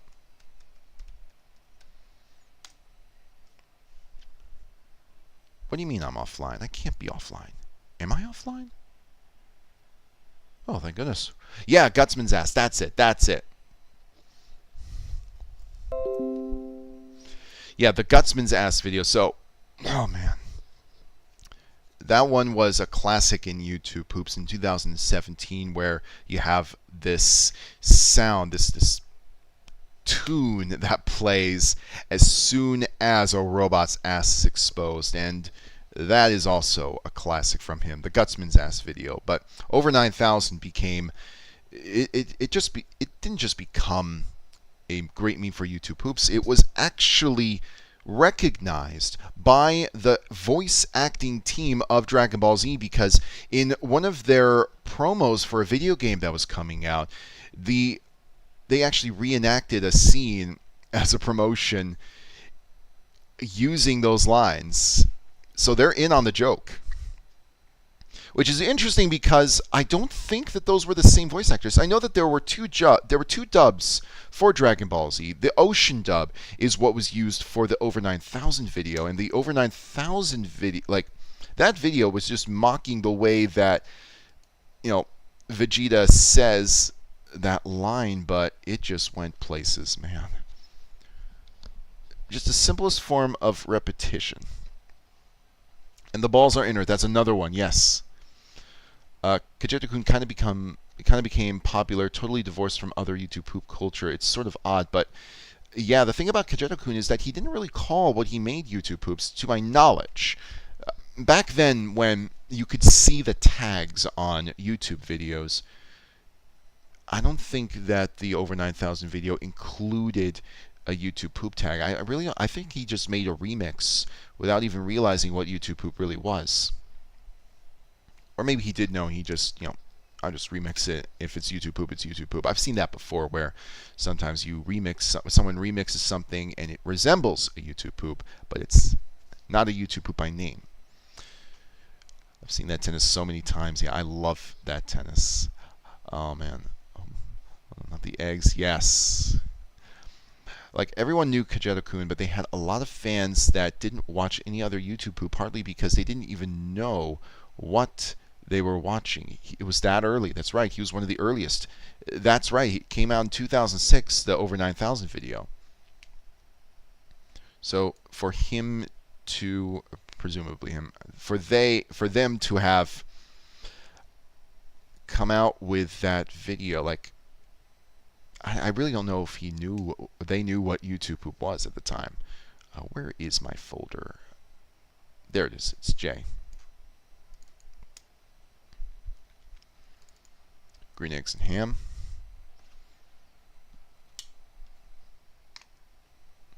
Yeah. I think he did call it YouTube poop, but maybe only later on, and was calling it remixes. Yeah, I think that what he was doing was just organic and didn't know what to call what they were making. You're right. I think that maybe later on, that's exactly what they did. I know that that's not the only video that, those weren't the only videos that they released. I think that, let's see, whoops, let me just pull this up.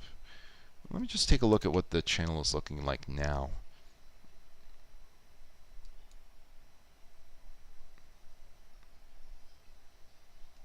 It's definitely got more videos, but looks like a very random mix of it. Yeah, in fact, I think that he's kind of, I don't know, for some odd reason I feel like that magic, that there we go, the original upload. I feel like that source has so much magic in it. And trying to recreate it sometimes can be a little tricky. Alright, so let's go back here.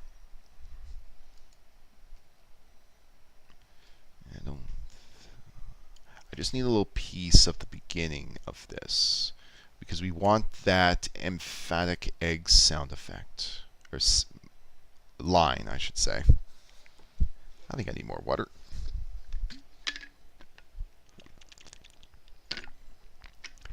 I really like the Yu Yu Hakusho video at the tail end there. I think I know what you mean. The fingers around my dick one? Yeah.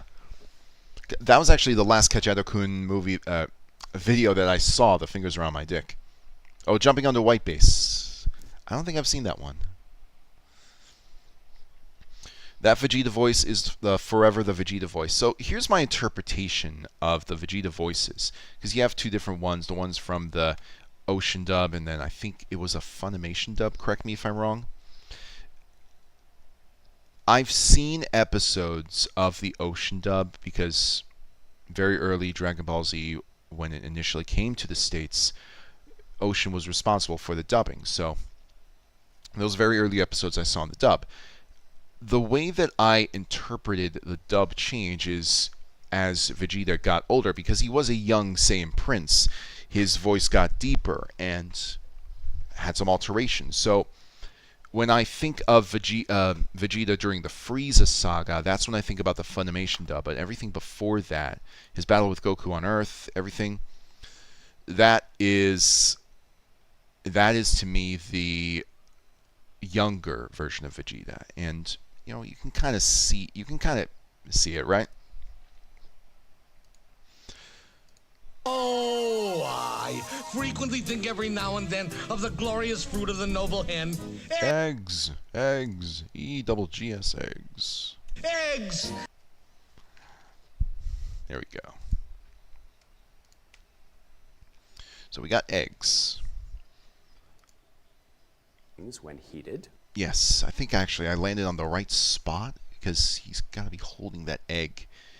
We're going to explore what we can do here. Now, they are also going to act on the eggshell, but the eggshell... Yeah, there we go. Eggs. Technically, DBZ dubs were always Funimation. They didn't have an in-house studio at first, and they outsourced to Ocean for the days when the series dub was founded by Saban. I did not know that. Interesting. So the Ocean dub was not technically an in-house dub. That's interesting. They will be heating this.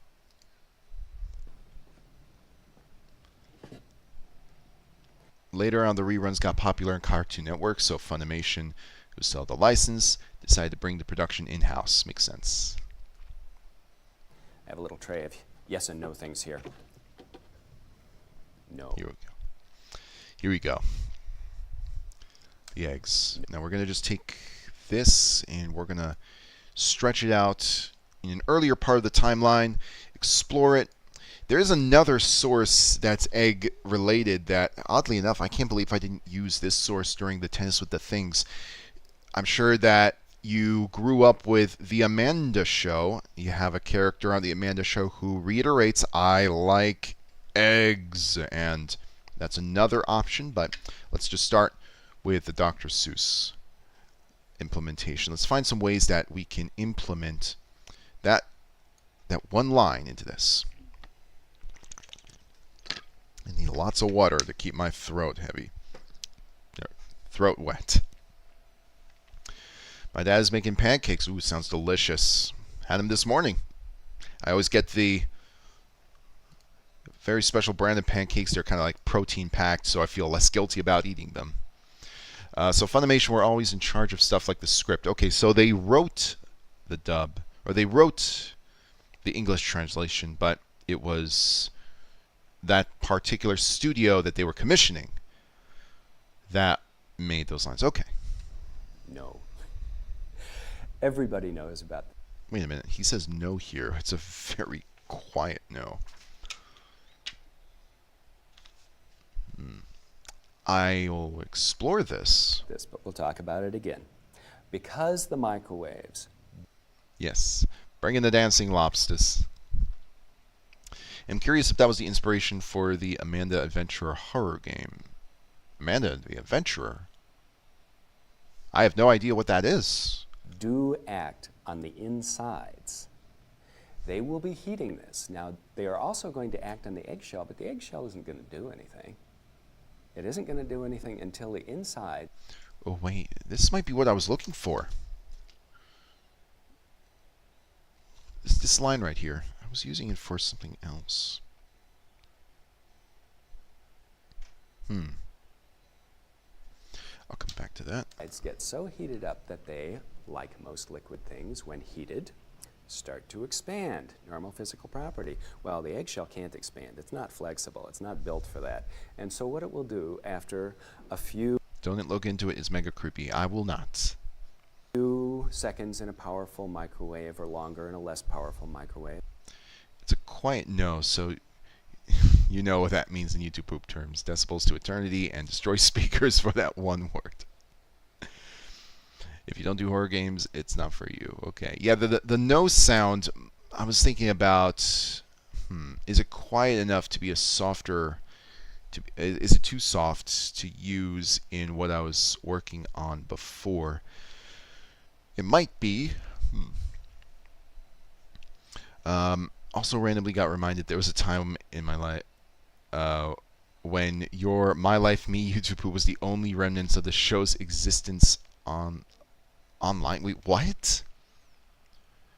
Are you kidding? all those episodes of My Life Me that they're no what? Excuse me. They're gone? Whoa. That was supposed to be like the anti My Little Pony show. How did the episodes just up and disappear? Have I ever done a story-driven YouTube poop? Yes. Yes. The King buys GameStop. The King buys Dogecoin. The King buys NFTs. That whole series. Everybody knows about this, but we'll talk. Knows. Everybody knows about this, but we'll talk about it again. Because the micro... Okay, let's explore this scene right here a little closely. No. Everybody knows about this, but we'll talk about it again. Everybody knows about this. Everybody knows about this. Man. My Life Me. Yep.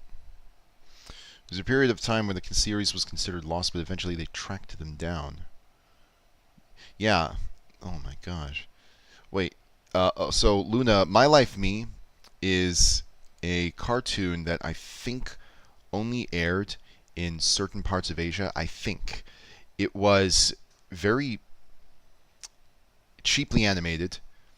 It looked like it was all done in Flash, but it gained an ironic popularity because at the time My Little Pony was starting to get this mass following. So people were saying, "Oh, I love this show," as an almost ironic response. But it made for some pretty decent YouTube poop material. I made one called shoot. It's like possessive pronoun, something like that. I work IT, so to sort through the computer, and it still works, gets me by default. Yeah, I mean, that's one of my favorite things. I had to have some continuity between the last two videos. Absolutely, the sword needed to stay through the computer.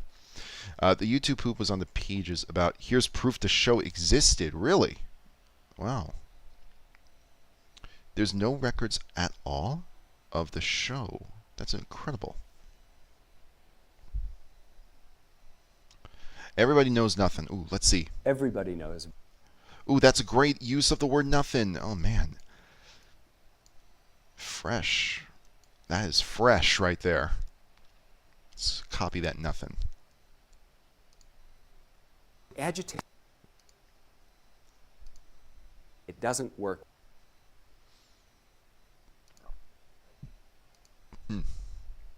It's a lot of fat. Fat. Let's see. I have to go back to the... Oh, man. Please don't be scared. I have to find it again. That's one thing. My timeline is so mixed up with all of these scenes, all of these edits. So, because this is not a linear YouTube poop, it's just a smattering of everything, everywhere, all at once, it's not going to have directions. So sometimes when I look for some scenes, I'm going to have to really look hard. Nothing. There we go. I knew it was here. Would you do a repoop of your favorite YouTube poop? I actually considered it. I was considering doing, as almost like an anniversary video, a repoop of my very first video, Guanum Loses the Map, which was made entirely in Windows Movie Maker and Paint. And I thought, I wonder what I would make today if I had to follow this same plot line. And I thought I actually had some pretty interesting ideas, but I elected to put it off to the back burner and save it for another time. I might revisit it again this year, who knows, but that's one video I might just remake. Because I've got a few ideas I've written down for it. Again, I've got a folder, not just a pad, but a folder of YouTube poop ideas that I add to whenever I feel like I need to write something down here. Put in the wrong spot. Whoops. Let's get the egg. Here we go. And this is what it sounds like. Everybody knows. Nothing. Let's fix that. Everybody knows. He knows. Nothing. Now, the way that he says nothing, he's remember, he's saying it from Jonathan. So This is a faster version. I wonder, this is something I rarely do, and that's stretch out voice clips.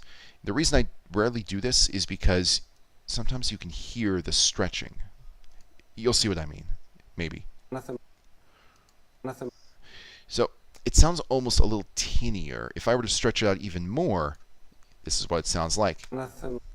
So you can see, you can almost hear the spaces. So I rarely do this for that reason. If it's not going to be that noticeable, then it'll work. Nothing. This isn't that noticeable, but I would still make... No, there's nothing. There we go. Yeah, it's barely noticeable. I stretched it just the right amount. Yeah, that always gets me. Yeah, it's just a random word in the middle of nothing.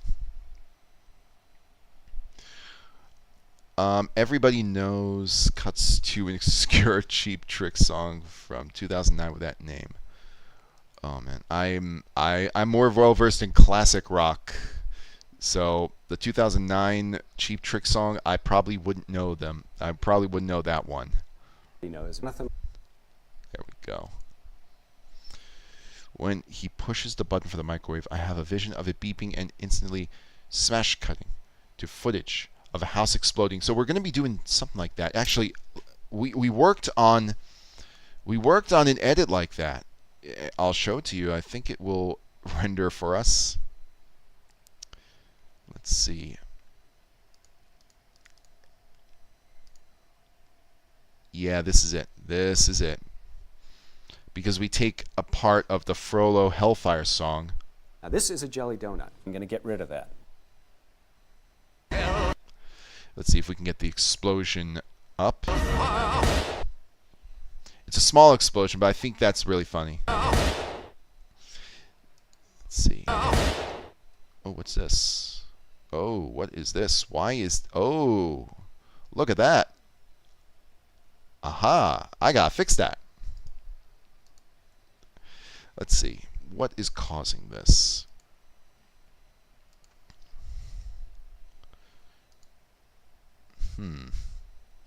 I wonder if it's being caused by... Yeah, here it is. Here it is. Yeah, why is it going all the way up there? This little window shouldn't be doing that. All right, let's bring it right back down. Bingo. Now let's see. It should... Perfect. It stays in place.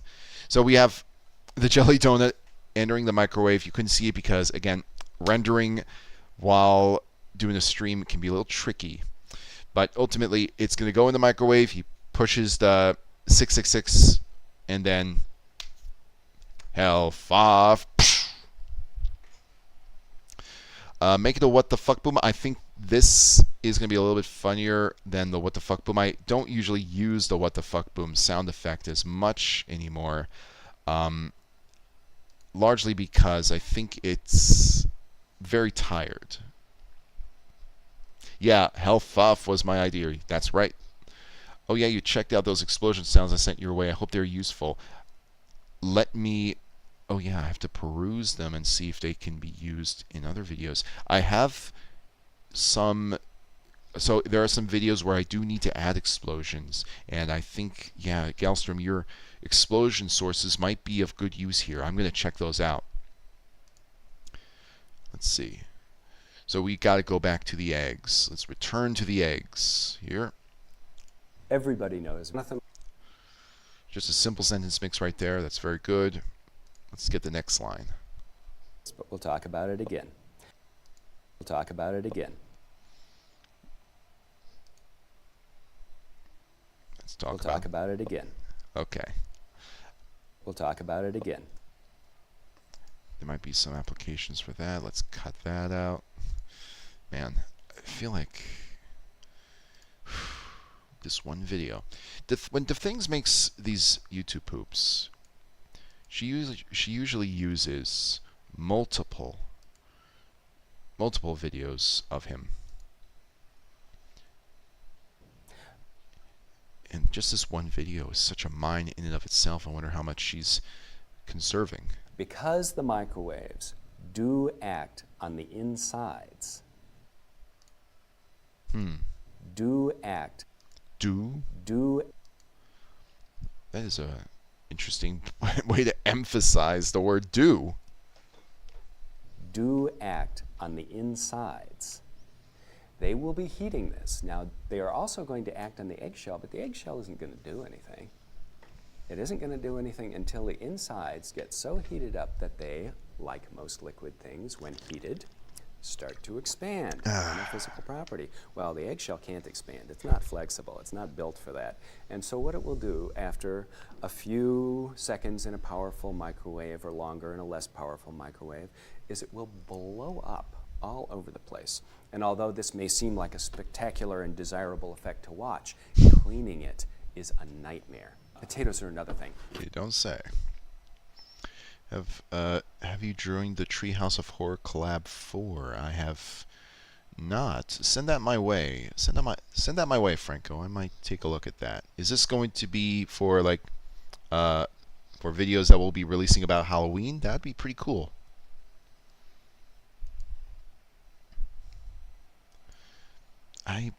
Man, the last collab I joined was the Ice Age collab, and that produced a wonderful YouTube poop. Do act on the insides. Let's see. All right, let's see. Man. Wait, he just said blow it up. Yeah, he did. A few seconds in a powerful microwave or longer in a less powerful microwave is it will blow up all over the place. Yep. It will blow up. Good opportunity for an explosion? Maybe. Maybe. Blow up. Okay. Let's return our attention to this egg line again. Whew. I'm going to need to really, really ponder. Because the microwaves. Dude, the name Ice Age got me before I even opened the video. Yeah, I mean, it's one of those titles that just fits so cleanly. Do act on the insides. They will be heating this. Now, they are also going to act on the eggshell, but the eggshell isn't going to do anything.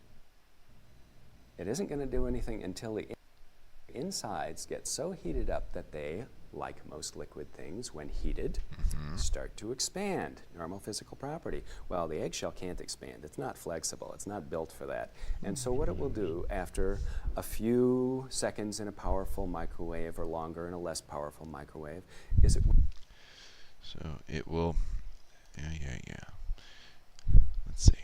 That's one thing. I have to listen to some things over and over again so I get it in my head collectively. If I don't think of something right then and there, I'm going to remember it for another thing that I'll come across. That's especially going to be true for long videos where I need to sit back and listen. That's why I like having things on when I drive. Like, not me looking at a video, but the audio of the video. This is the perfect thing to have when in a car, just listening, or just sitting back with a good pair of headphones. And today we are talking about microwaves.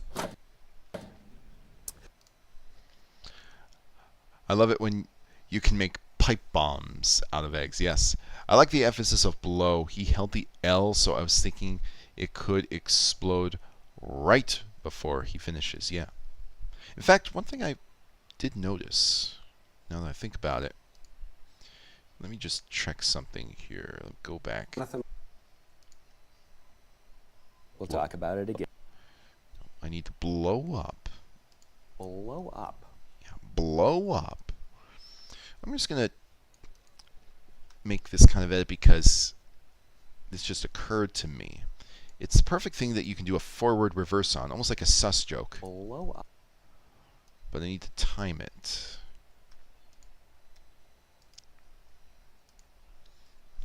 Blow. Yeah, his name is Jonathan Locke, not Jonathan Law. I don't think anybody knows his real name anymore. Blow.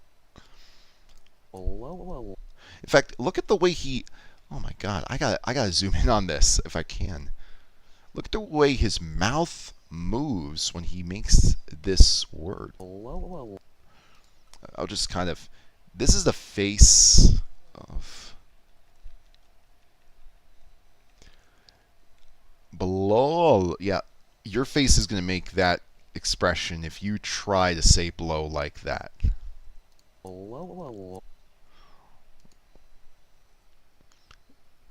This almost sounds like blow, or just a longer version of blow. So let's return. I'm going to go here. I'm just going to peruse. This is one thing I just love doing, like choosing choosing random points in the video, visiting them. Yeah, John Locke was a 17th century philosopher. I mean, I knew he was a philosopher. I'll take your word for it. That's 17th century. That goes out in all directions at once. So microwave radiation is actually an adaptation of radar. And what it does is it agitates the molecules without a direct application of heat. So it agitates the molecules. Okay. I'm going to skip ahead. I've been watching this part of the video for so long. In fact, let's go to some new territory. We have this whole part of the video that I haven't really touched all that much. Every place else I feel like I've been just so deadly focused on. And we've got, what is it, 4 or 5 minutes here? 5 minutes or so. So when you put it in there, and I've actually worked in restaurants where this was procedure. We made grilled cheese sandwiches, and they were like that big, and they had that much cheese in them. And so, of course, by the time you brown it on the grill, nothing's happened to the cheese. It's just sitting there going, am I still in the refrigerator? I'm cold. Not sure how it could be used, but his portrait is pretty interesting. Here's John Locke portrait.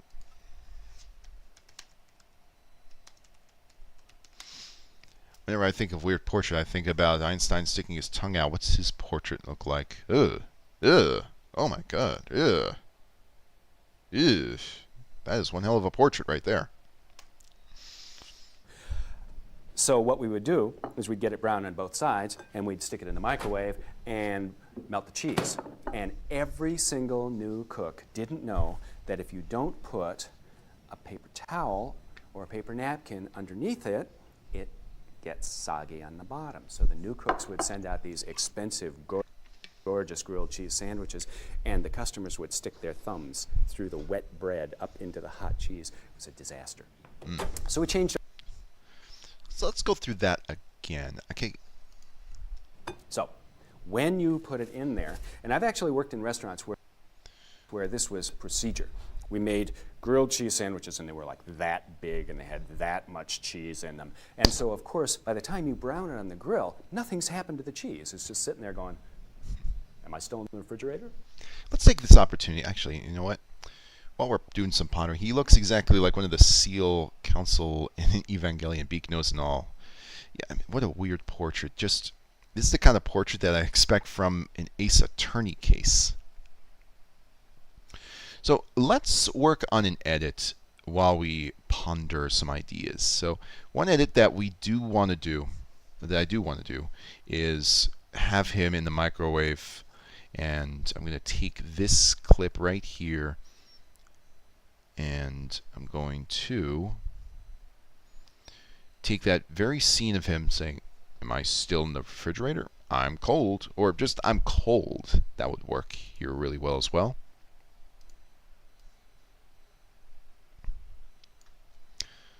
And then we're just going to work on some simple masking. And I think this video, yeah, it's a perfect square or perfect rectangle here.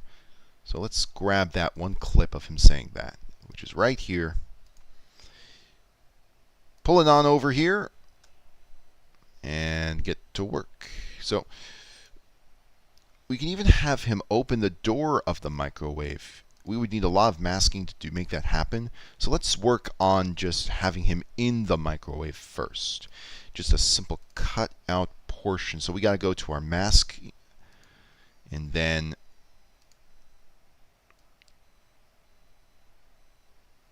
just get this outline of him. Doesn't need to be spot on. I think I'll just get up to his torso because it is a rectangular microwave window. Jonathan Lonathan Sounds like a weird pseudonym. Yeah, absolutely. Sounds like I can see it being like a superhero's alter ego identity. Or just a supervillain, better yet. He would make a better supervillain than a superhero. Okay. Let's get this corner just right. Just right. You know, the thing about YouTube Poop is that a lot of it's imagination. A lot of it is just technical stuff. The technical stuff that you do, you know, you need to fuel the imagination, let the brain relax, do a lot of this, which you've done time and time again. There we go, there we go. And I think that this does not need to be adjusted in any way.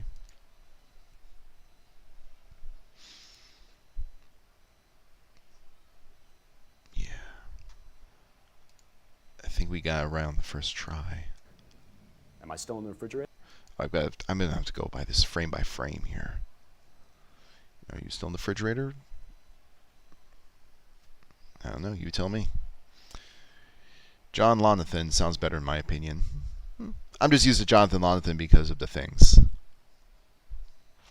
I'm cold. Okay. So that's done. Hang on, my mouse cursor disappeared a little bit. There we go. Long Jonathan. Infinity Mirror Oven. Ooh, that's a good one. That's the kind of edit that we can put in as soon as... Shoot. Did we ever take... Let's see. Did we ever take one of the clips of him opening the microwave and using a mask on it? That would be a swell idea right there. Let's see how if we can... 60 seconds. Okay, that I know that he does it earlier on. So let's get a clip of him opening the microwave door and get to some masking. This is going to be a little bit more technical. It's going to be a little more time consuming because we have to make a moving mask. Okay, I think the microwave is shut at this point. What we need here is for him to get to the microwave door opening. Why is he microwaving himself? Good question.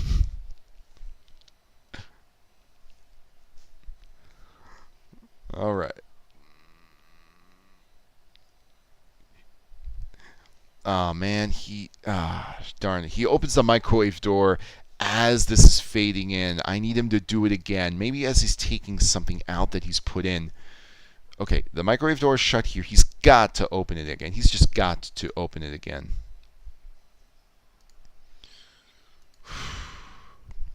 Okay, this is the potato scene. I wonder if... Okay, he's doing the broccoli. That's right. He does open the door again to put the broccoli inside. Here we go. Does he do it with that zoomed in camera? We really need that. Okay. Yes. Yes. With the zoomed in camera. These slides seem like they're exploitable. They are. You could put anything into the microwave here. Okay. All right, let's grab this. Let's grab this, moving on over. Worst comes to worst, you can reverse footage potentially. Yeah, that's true. That's true, because he closes the microwave door. What's up, Cap? What did I miss? What is going on, Mikey B? What is going on? So we worked on a couple of masks. I showed off what I had done during the week with this source, and I had gone over some of the jokes that we're going to be that I worked on as well. And in addition to that, we started some more on some new ideas. We're picking up on quite a bit. I mean, it's too much to say. Not the bees. Oh my eyes. Yeah. I'm going to do this kind of... Not the bees. Ah, there are my eyes. Ah, my eyes. Man. They're actually remaking Wicker Man, by the way.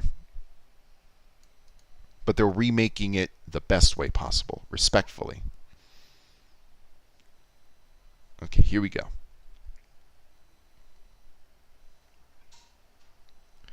Microwave door is going to be pulled open here.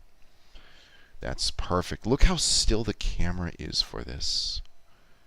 This is perfect. This is exactly what we need. This will make the mask a lot easier because it's not panning and not forcing me to adjust on the fly. Wait, really? Really what?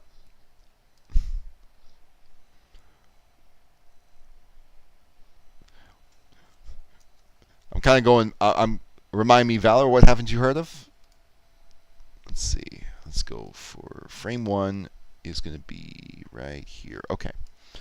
Let's snap this in place.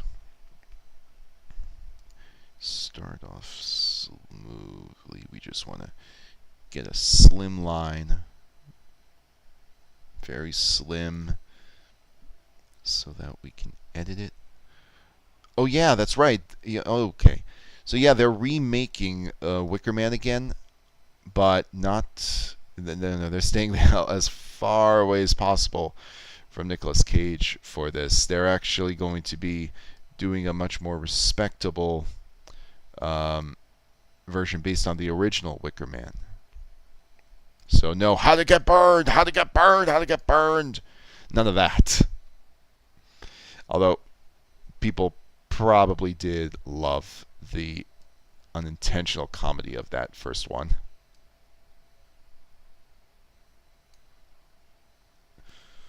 Alright, let's get this adjusted now. Right here. I don't know when it's due, but oh wait, oh, I gotta erase the mask. It actually starts right here. This is just the place on the door where the door snaps. So let's get the actual interior masked. So that begins.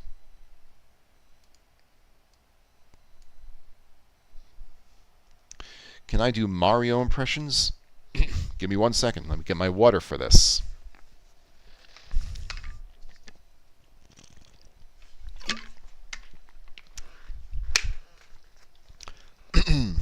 It's me, Mario. Ho ho! I'm gonna sing a song for you. Hello. You should put the "You got the dud from The Simpsons" in the microwave itself, or is this something entirely different?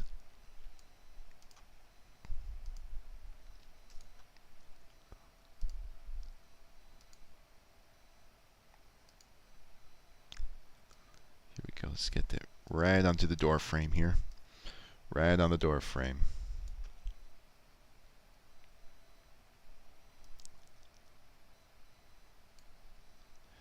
Perfecto. So that's the start.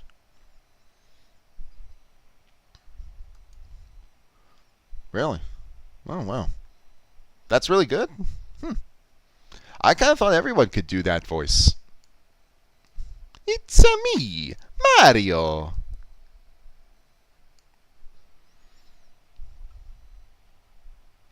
You absolutely could use that in your poops. Jeez. Thank you.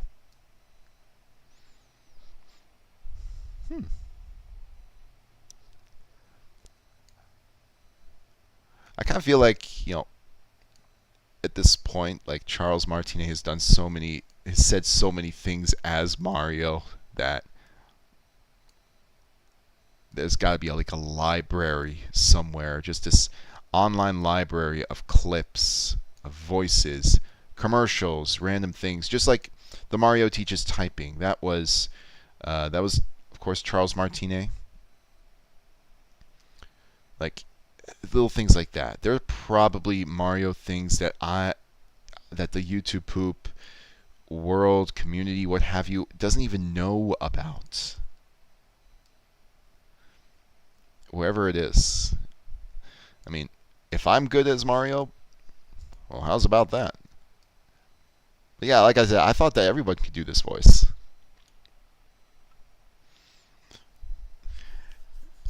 Having Mario saying anything you want is a YouTube poop nuclear weapon. Absolutely, absolutely is. Although I will say that nowadays, with the advent of all of these, these smart text-to-speech like UberDuck AI, that's becoming more and more of a reality. Obviously, it's more robotic, but as time goes on, they are going to get better, but probably never going to replace what an actual voice actor can do with the role of Mario. You should put the "You Got the Dud" from The Simpsons in the microwave. Yeah, I figured that's where you wanted me to put that clip. You know, with this, what we're masking out, we should be able to do a whole host of things, not just that Simpsons clip. And if what I'm doing, by the way, looks tedious, that's because it is. This is masking for you. Just making the hole wider as the frame goes on, but in the end, it's going to be well worth it because you'll get something that looks nice and clean. You can use it for jokes. If we have to make edits on it, we have to make edits, no worries.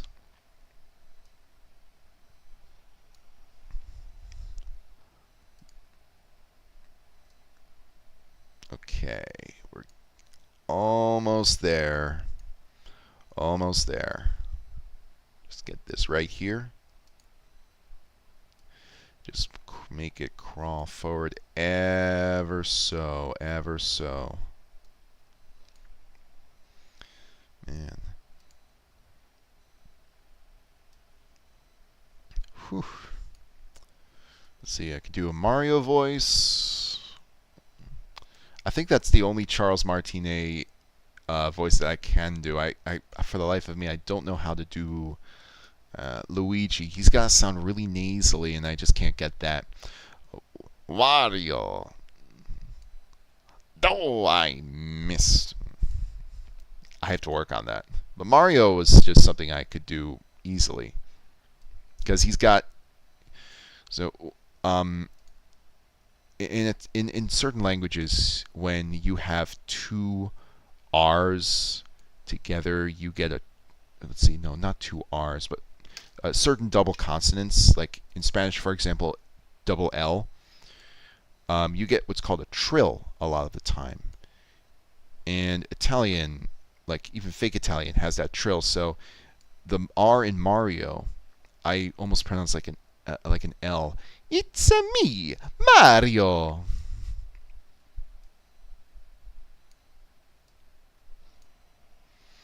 Can you try Waluigi?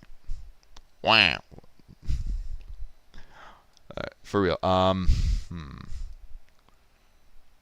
Waluigi. That's as best I can do.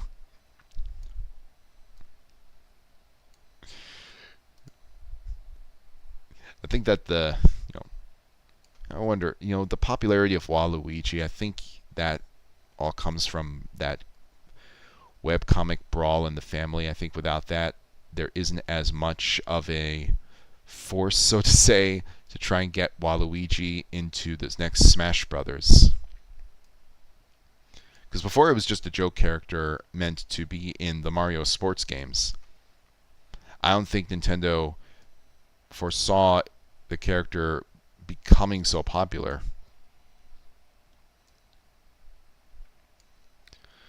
I think we are close to done here. Let me just take a look at the future frames. Yeah, that's it, because the window of the microwave ends right there.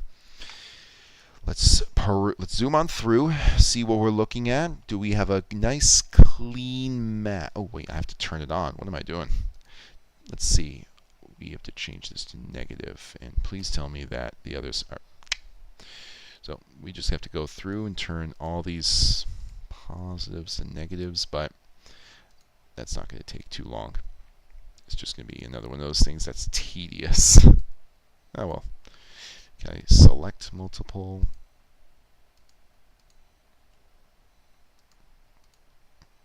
How does this do? No. I have to go through each of them one at a time. Oh well. Let's see.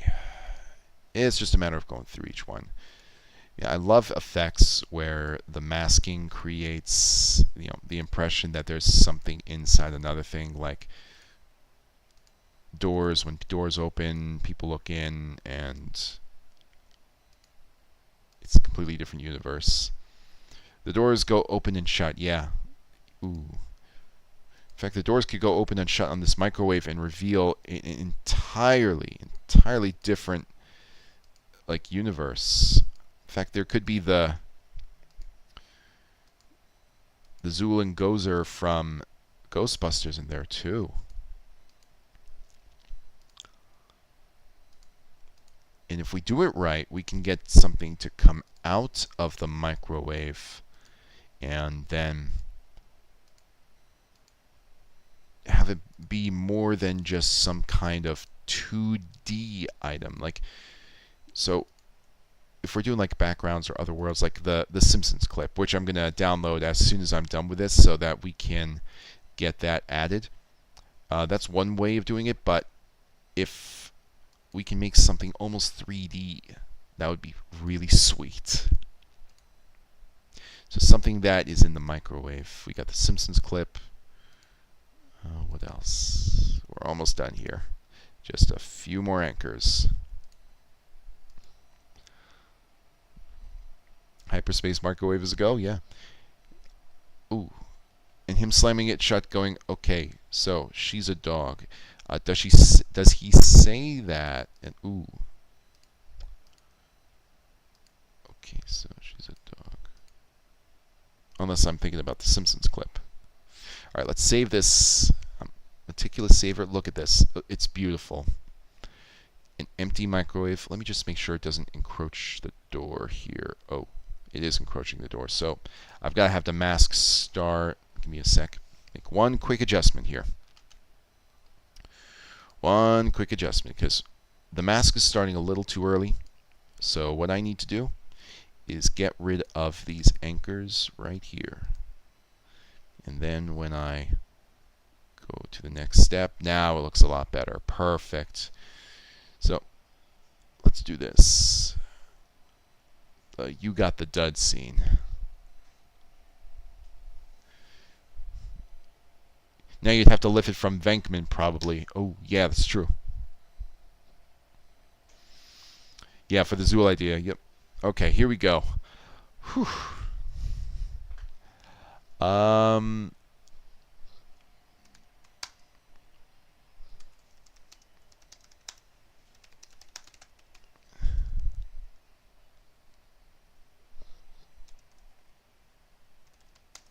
You got the dud, Simpsons. Here we go. Microwave open jump scare. Ooh, jump scare is tempting. Oh wait, is this gonna have one of those watermarks on it? Let's see.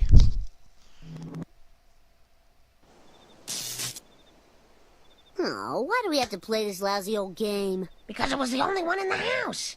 Come on, Homer, open the door for your mystery date. Ooh, captain of the football team. He's a dreamboat. Don't wait up, Marge. Okay, Bart, your turn, your turn.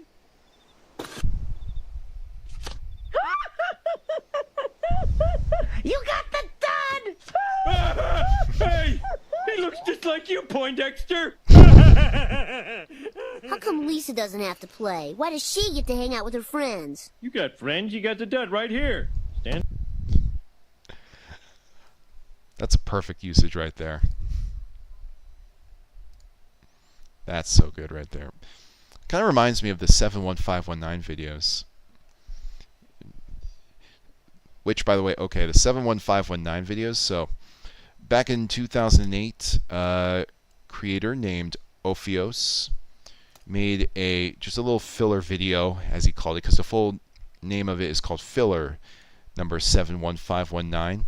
What it was is the opening to the critic, where he gets out of bed because he's awakened by the phone. He says, hello, and anything comes through, and it's just the sounds coming through the phone that can be edited to anything. That laugh somehow reminds me of King Harkinian. Yeah, kinda. It's got that ho ho ho ho. Even the ho ho ho, no patented Skinner burgers, old family recipe. Like that as well. Alright, Simpsons, you got the dud.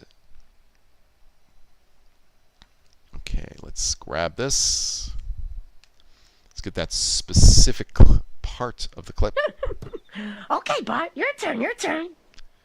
Actually, look at the way that it's... Let's see, we need to get rid of this anchor, focus on zooming in.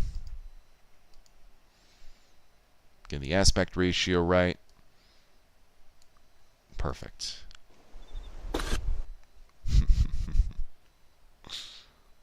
I wonder if I can sentence mix Johnny Lonnie over here to say you got the dud. Probably could. Alright, now let's get the... Let's see, I can probably just take this little screen cap here. Let's get just a screen cap.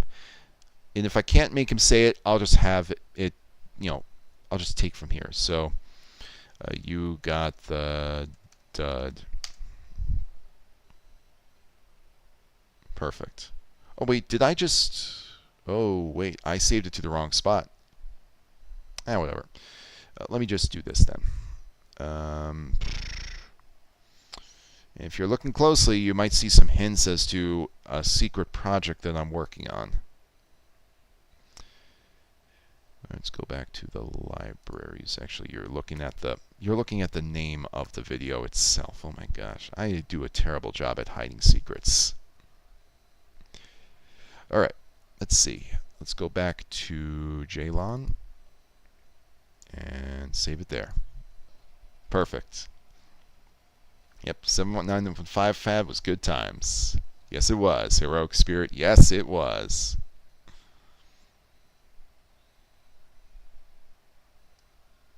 All right, let's put this in. And the microwave opening is going to reveal this. Now, this is also a good opportunity to see how good we did on the masking for the microwave. So, as you can see here, right on this corner, it's not quite perfect. So I'm going to make a bunch of small edits here. I might have to make a few more, but actually, you know what? I think this is good. I'll worry about it if I don't like it later on. So let's get the image shrunken. And what we might also have to do is expand the, this is a certain color right here. Just make it a little more. Here we go. Perfect. Yeah. That's good. You got the dud. Okay, so that's that. Now we can try and pull Ghostbusters fridge. Let's add the Ghostbusters fridge.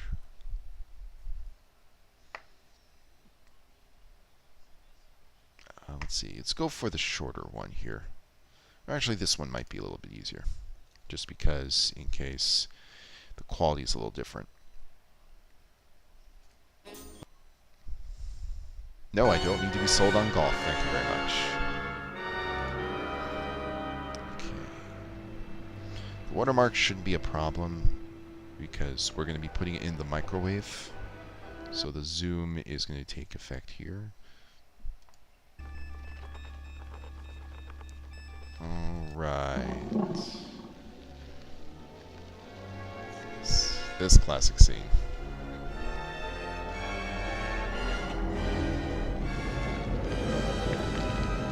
There we go.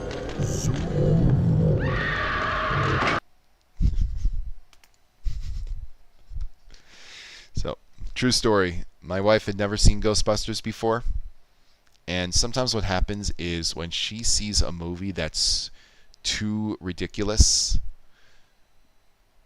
what ends up happening, she says, stop. She goes, stop, stop. I can't watch this. This is so stupid. I'm not in the right mindset. I tried showing her Ghostbusters, and as soon as we got to this scene, she couldn't stop laughing, and we had to stop the movie because she just couldn't continue. Man, I swear, this is one of those movies that, what you think, what the hell were they thinking? In the good way. In a good way. So Ghostbusters, we're going to just make this a brand new joke. So that means we're going to have to extend the duration which he's got the door open, because if I extend this clip, I think it's going to change the angle here. Let's see how long it stays open for. Oh, no, he actually holds on it for a while, but he reaches his hand in, so I cannot stay too long on it. But I can stay for quite a while if this is all good. That's nice. I still get freaked out by the scene as a kid. That hand grabbing her crotch really confused my young mind because of the sexual nature of that era. Yeah, the movie was undeniably adult, but it got a huge kids following, and how could it not? That song is kick-ass. I think the song actually might be the biggest, like one of the most memorable things from the film series in and of itself. It has no right to be that catchy. Alright, let's pull the fridge scene. Please help my dad say it's time to go to sleep. How can I do? Please help me. My dad says it's time to go to sleep. Hey, look, I do not. So here's the thing. These streams, you can find them. You can catch up on them after the fact. There's about 30 minutes more of things to do in this stream. You can just catch the last 30 minutes. Don't worry if you can't stay on for the duration. I always appreciate you joining in the first place. If you have to leave, you have to leave. Don't worry.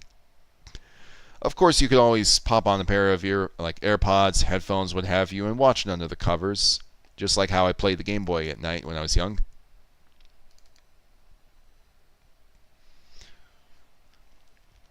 Here we go. I need the end of this, so I'm just going to drag that over here, right over here.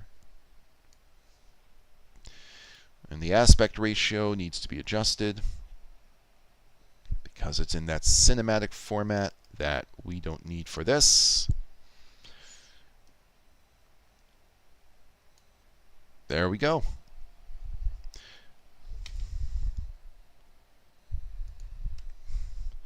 Let's go right to that temple thing.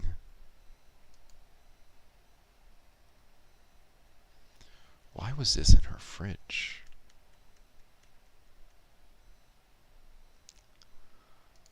Okay.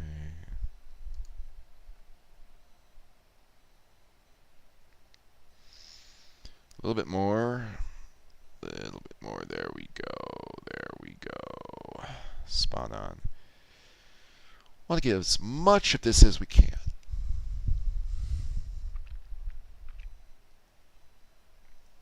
Okay, here we are.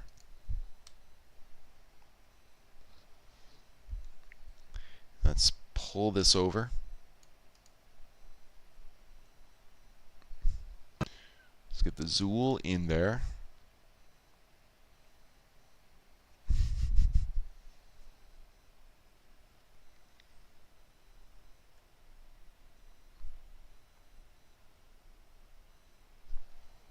Okay.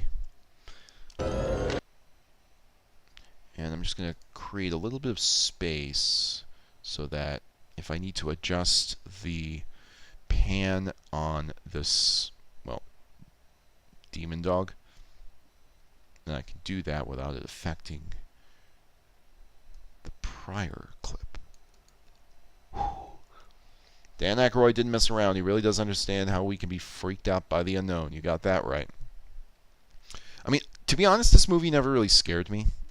It just was so out there. It's like one of those things where, you know, it's so supernatural that you don't know what's going on.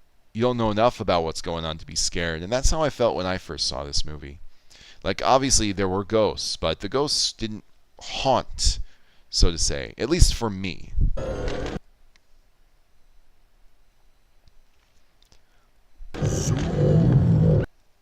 There we go.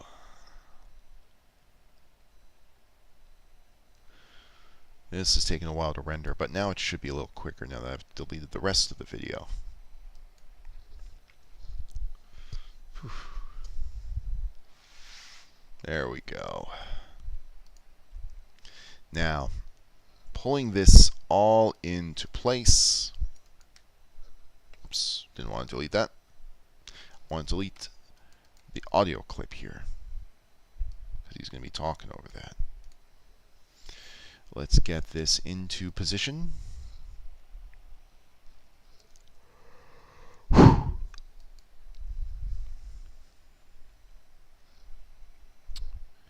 since we have it almost being blocked, we can afford to zoom out a little bit.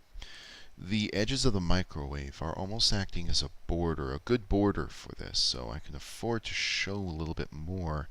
That's going to affect how I show the dog as well.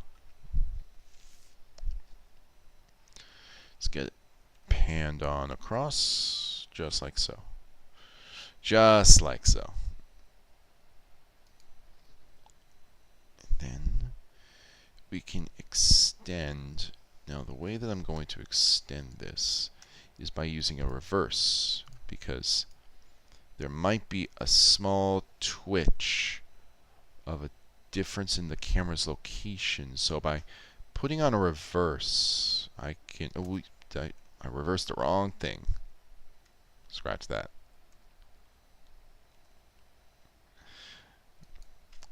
By putting on a reverse, I can extend it a little more effortlessly. I want to extend the microwave source, not the temple.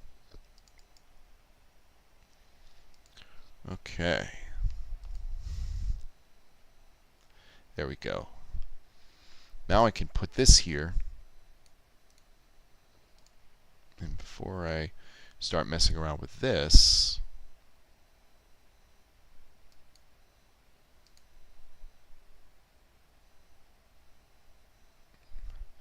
let's see, it now has, yeah, there we go. Just checking and double checking. That's what I do. All right, let's pull this camera pop out.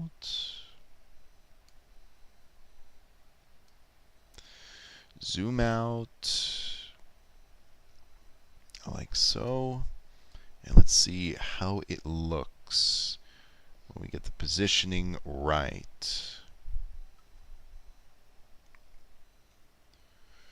Now we need to pull it a little more. And we definitely don't want that watermark to be there. Let's just get this moved over a tad. I might have to pan up a little bit more as well.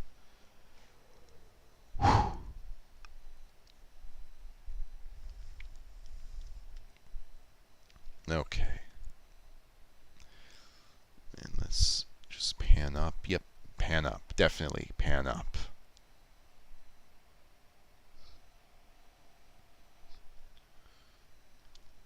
There we go. Now, moving right along, let's see if it looks good. Is there any adjustment I need to be making on the position?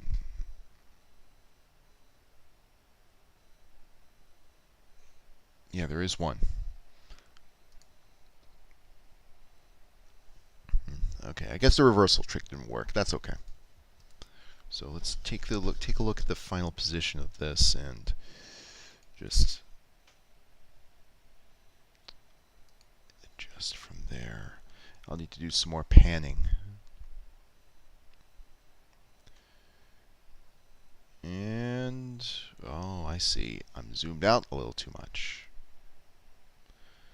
Not for long.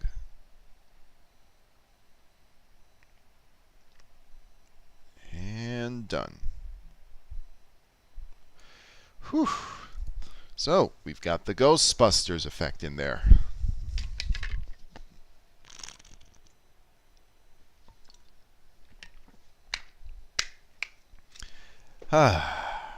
Man. So now we can cross that off. We have 30 minutes left in the stream, just under. Let's find some more stuff that we can kind of mess around with here. Is going to be agitated enough. Oh yeah, that's right. That's right. That effect that I worked on through the week, making. We need to add the face of Jonathan Lonathan to the cheese, because if the cheese is absorbing the power of Jonathan Lonathan, then it needs to have something else happen. So here it is. So let me just play this for you one more time. When it plays. The cheese is going to absorb my power. Yeah, so the cheese is going to absorb his power. I'm thinking just a simple lightning effect.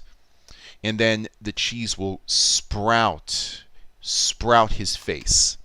And when I think lightning effects, there's one sound that comes to mind, and that's that sound that I initially used in the George's Handsome Volcano Conquerors video. I used it again a few times since then.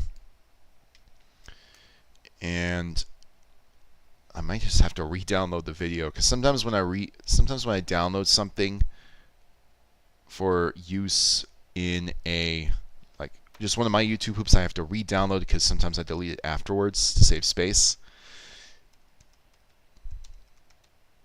There we go. Perfect. And we're going to add some lightning effects here. Don't want to do too much on the...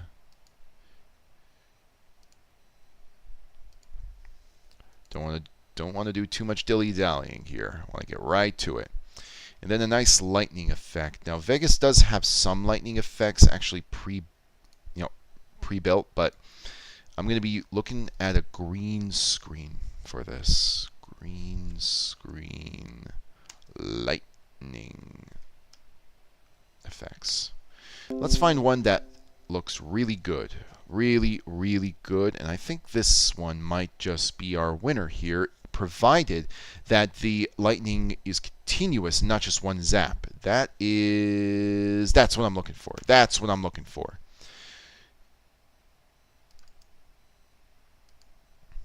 So let's download that too.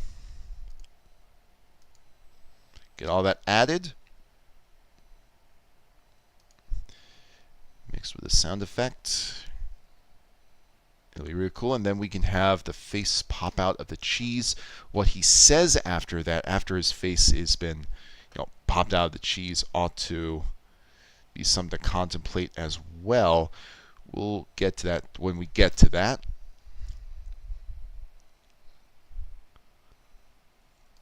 Import. Let's take this and get, where's the lightning?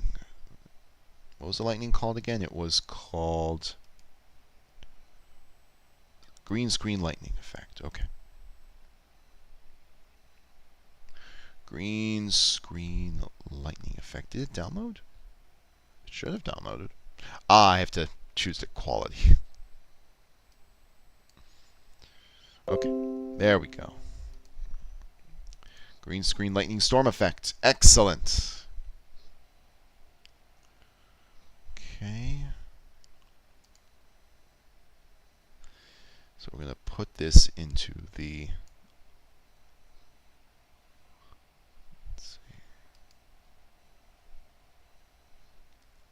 Let's put this into the timeline.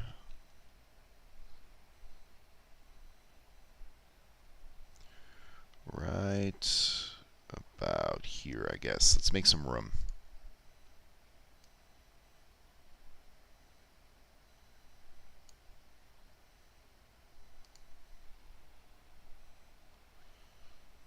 Okay.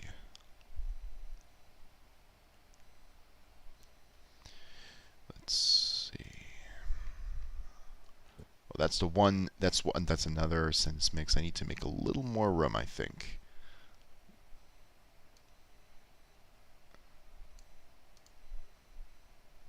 Actually, no. I think I just pull this out.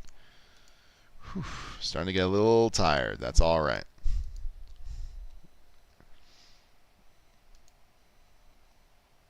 Okay.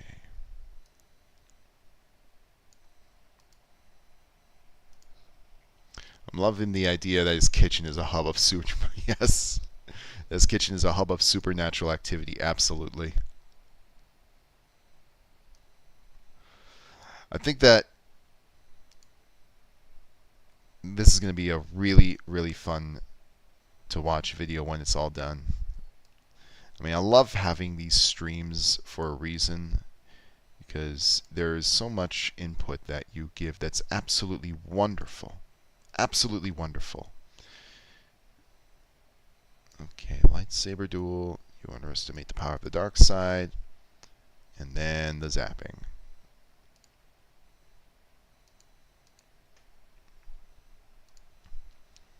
You underestimate the power of the dark side. Let's see if we can get just a little further up. There we go. I remember Mr. Simon really loved this YouTube poop.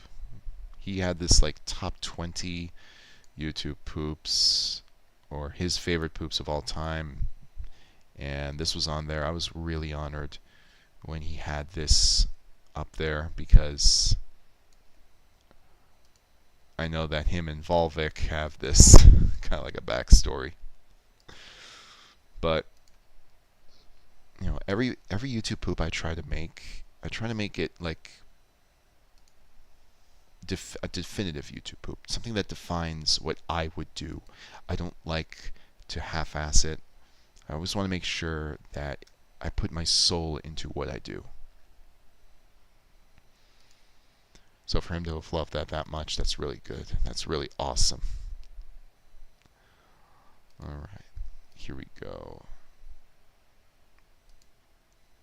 That's the mic and the mechanics. There he is. These types of poop were around the same time I was introduced to the genre. Yeah, the intensity of which the volcano speaks just fits for this pure absurdity of pooping. Absolutely. The voice is Matt Berry, by the way, and he does sound like that. He does sound like that. So you can make a Volvic YouTube poop and pull Matt Berry stuff from Toast of London or something like that. Walrus Guy actually made a Volvic YouTube poop where he did that. He pulled clips where Matt Berry, of course, is the voice of Mr. Volcano. He used that, but mixed in some of his stuff from his other shows. He's a very funny guy. He's got that voice switch. It's perfect for comedy. What I miss? Just a lot of masking for the microwave. So we put supernatural things into the microwave, Luna. That's what we did. Ooh, that's a little loud. Man, needs a little bit more punch. There we go. And now let's get the lightning green screen up. And they're going. And we need to adjust the... Actually, we need to do, first things first, a mask. Get rid of the watermark. So that all we're left with is the lightning itself.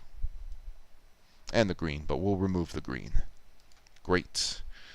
So the green screen is going to take effect.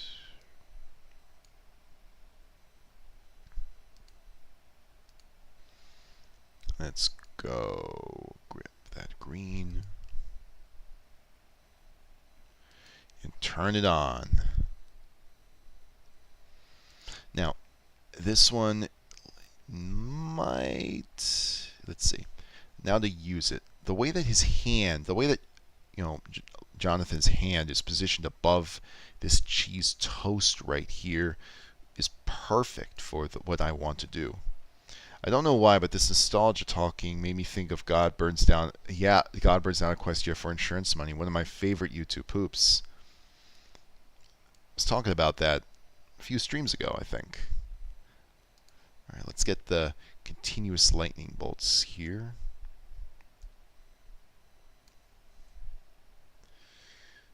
And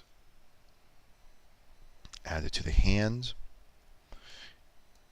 so that he can. Oh wait, did I just grab this, or is this the? I think this is the lightning. Yep, that's it. Okay, so what we need to do is just do a really simple stutter. Really simple stutter on this to make it click with the lightning. I love doing this with lightning effects. I really do. So let's see.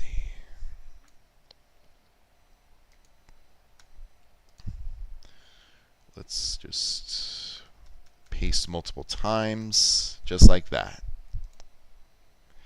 Now we work on the lightning itself. Okay.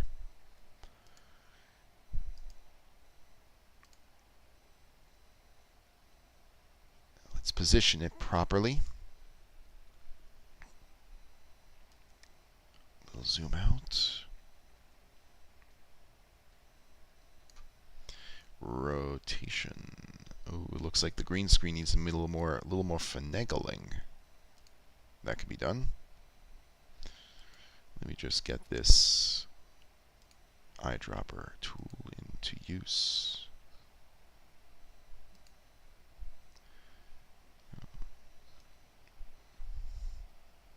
Guess who's almost done with his horrible collection of YTPMVs?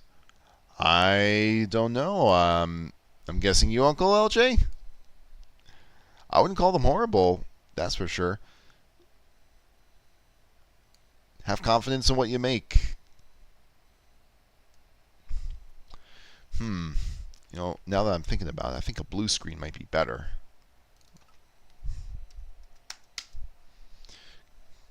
Because yellow's pretty close to red on the color wheel, so well, let's just see what we have in the green screen first.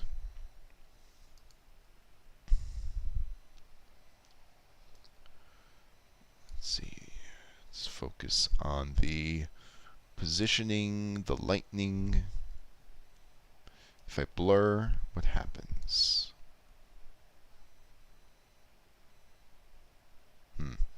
Not enough. Okay. We'll come back to that. At least we got to start on that. But yeah, welcome Uncle LJ. We're just kind of wrapping. We're going to be wrapping things up in roughly 10 minutes or so. But I'm glad to see you can make it to the stream. Give us an update on everything. Okay, now we have the egg scene. We've got the Simpsons. I don't think I need this anymore. I can always pull it back into the timeline if I find I do need it. It's a play on the name of Pink Floyd's compilation album of a collection of great dance songs. Yeah. Okay. Let's see. What else did we need to do? Eat the food, microwave, certain things to remember. I don't remember. 666. Oh yeah, there was that joke that was suggested last week. Let's see. Yeah, it was the one where he's talking about how to make toast, and Mario is getting angrier and angrier that he's not bringing up the toaster to make it. So that's one thing I think I'll tackle this week. Maybe complete on stream.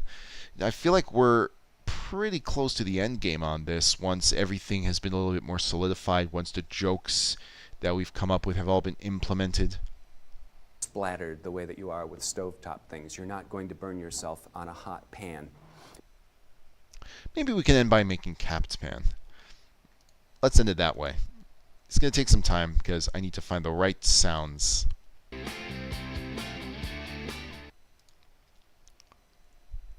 Today we are talking about microwaves.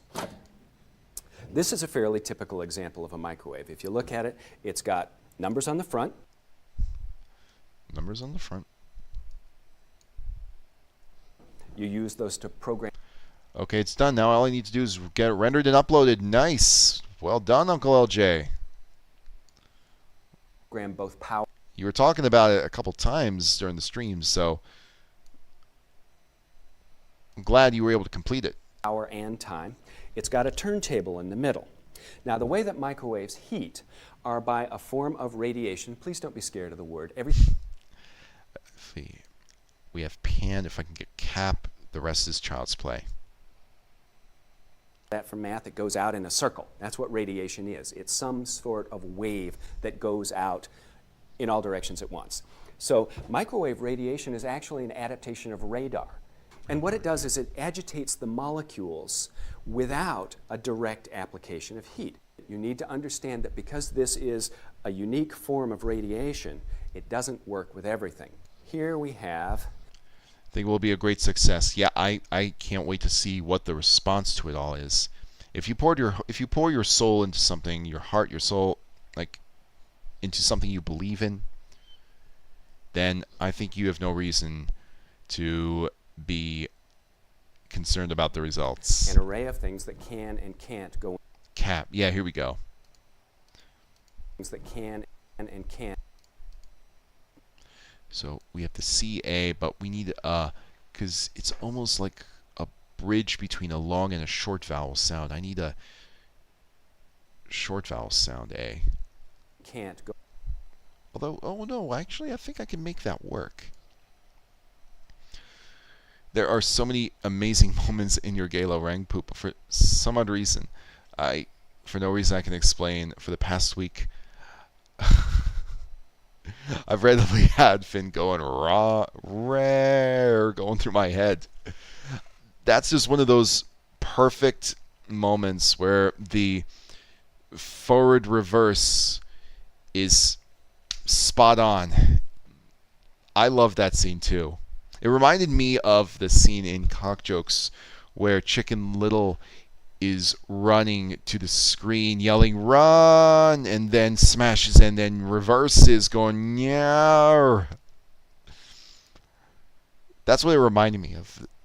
Guess how long the album is?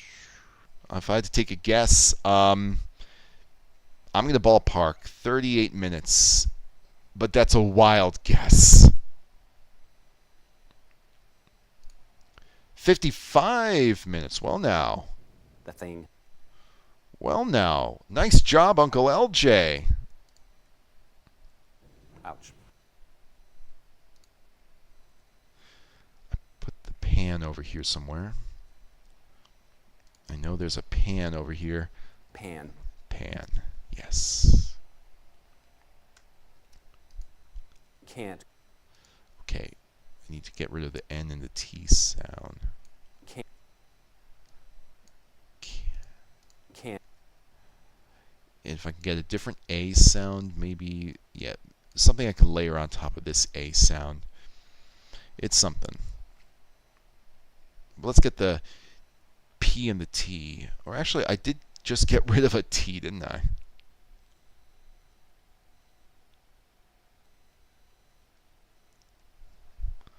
Can't. How strong is this T? Can't.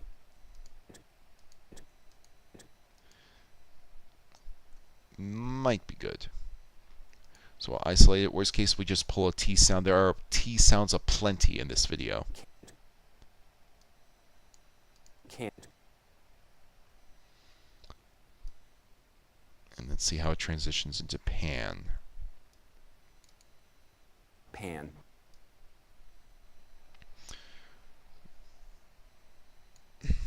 Pan. Okay. Let's get a P sound, and that'll do it. Just a P sound. And today we are talking about microwaves. This is a fairly typical example of a microwave. If you look at it, it's got numbers on the front. Enough. You use those to program both It's bleeding too much into the R. power and time. Power. And time. And both power. Here we go. Nice. Let's just grab this. Go the ways back. Of course, now I had to rewatch it, and Huck's going, bow, wow, wow. Yeah. Bow, wow, wow. That's what, like, oh, man. The Mulan video, I made the very same joke. Just taking the word bow and turning it into that. I think it's even better, though, in the Galo Rang video because there's so much enthusiasm behind it.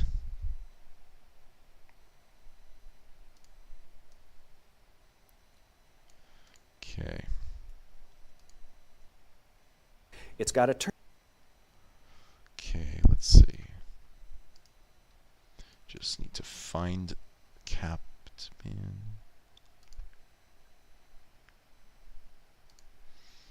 Once again, that's why I'm too deep into this video.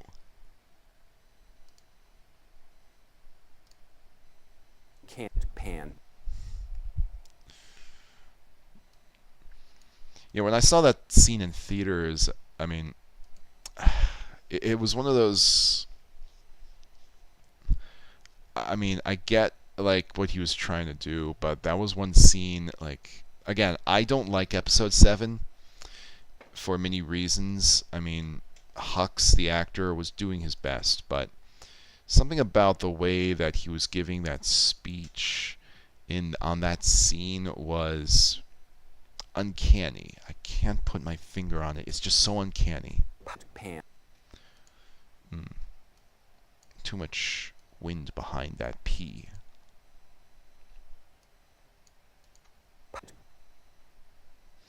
Still too much. It's still sounding like it's a start of a word rather than a standard P sound.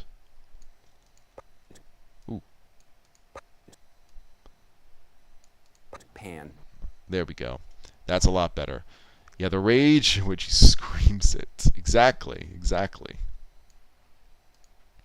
It's almost like as he's speaking, he's getting angrier and angrier. Like, take a chill pill. My God. Can't pan. Yeah, so it sounds like capped pan. I want a capped pan. I'm sure I can find a vowel. Maybe I can find one in the rest of the time that we've got. Let's explore. We need a soft A sound. Maybe is plastic. Wow. Well, let's see if plastic works here. Maybe is plastic. Even people who like Episode 7 don't like Episode 7. They just don't know why. I know why. The reason that Episode 7 I don't like it is because the plot moves the characters instead of the characters move the plot. It was made with the story already in mind, and they inserted the characters, and it's not organic. And the reason is obvious. They were trying to remake Episode 4. But you lost a lot of the character depth because of that. Remember this. If you're ever writing a story, always remember the plot is when the characters do something. Don't ever forget that. Here we go.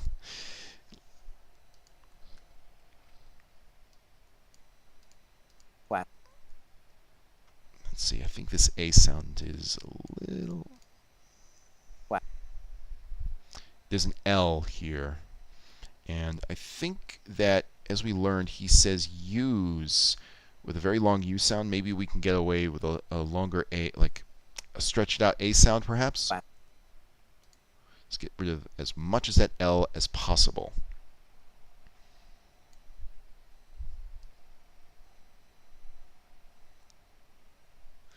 I can only watch The Mandalorian now by watching an episode and then the EFAP crew doing a watch along and tearing it apart. I don't know. I haven't seen EFAP. I did like The Mandalorian, but I'm curious as to what they're riffing on here. Update failed. Well, I couldn't care less. There we go. There's that A sound I desired. Let's try and get this done. Ooh, that's hideous. Hideous, I tell you. Where's that C that I know and love? I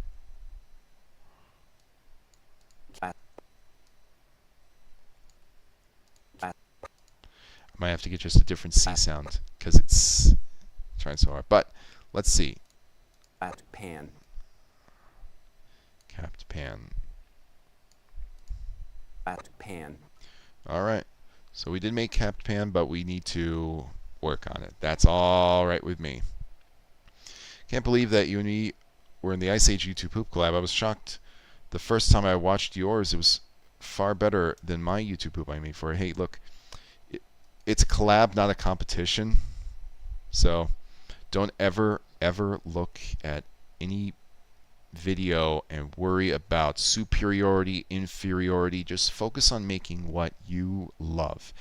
Like, I wasn't able to, like, if memory serves, when I watched the collab in full when it was all done and uploaded, it was like in order, a very specific order, where the events of the movie or the movies were occurring in sequence together. So parts of my poop were strewn into other poops of the exact same scene. So I mean, I'll have to watch your Uncle LJ. I'm gonna have to watch yours separately. I haven't really taken the chance to look at all the poops separately as is, but still. So it is going. We're gonna end it right there. We've done. Are we done for tonight? If so, this was super fun. Yep, we're all done for tonight. Whew. Man, I feel like every time I do a stream on this source, we're doing more and more than what we did last week, and I love it. The momentum is building.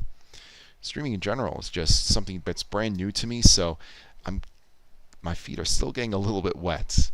And I want to improve on a couple things, namely equipment. So one thing I should show you right here. Like, first things first, I use this for work, but I actually do have,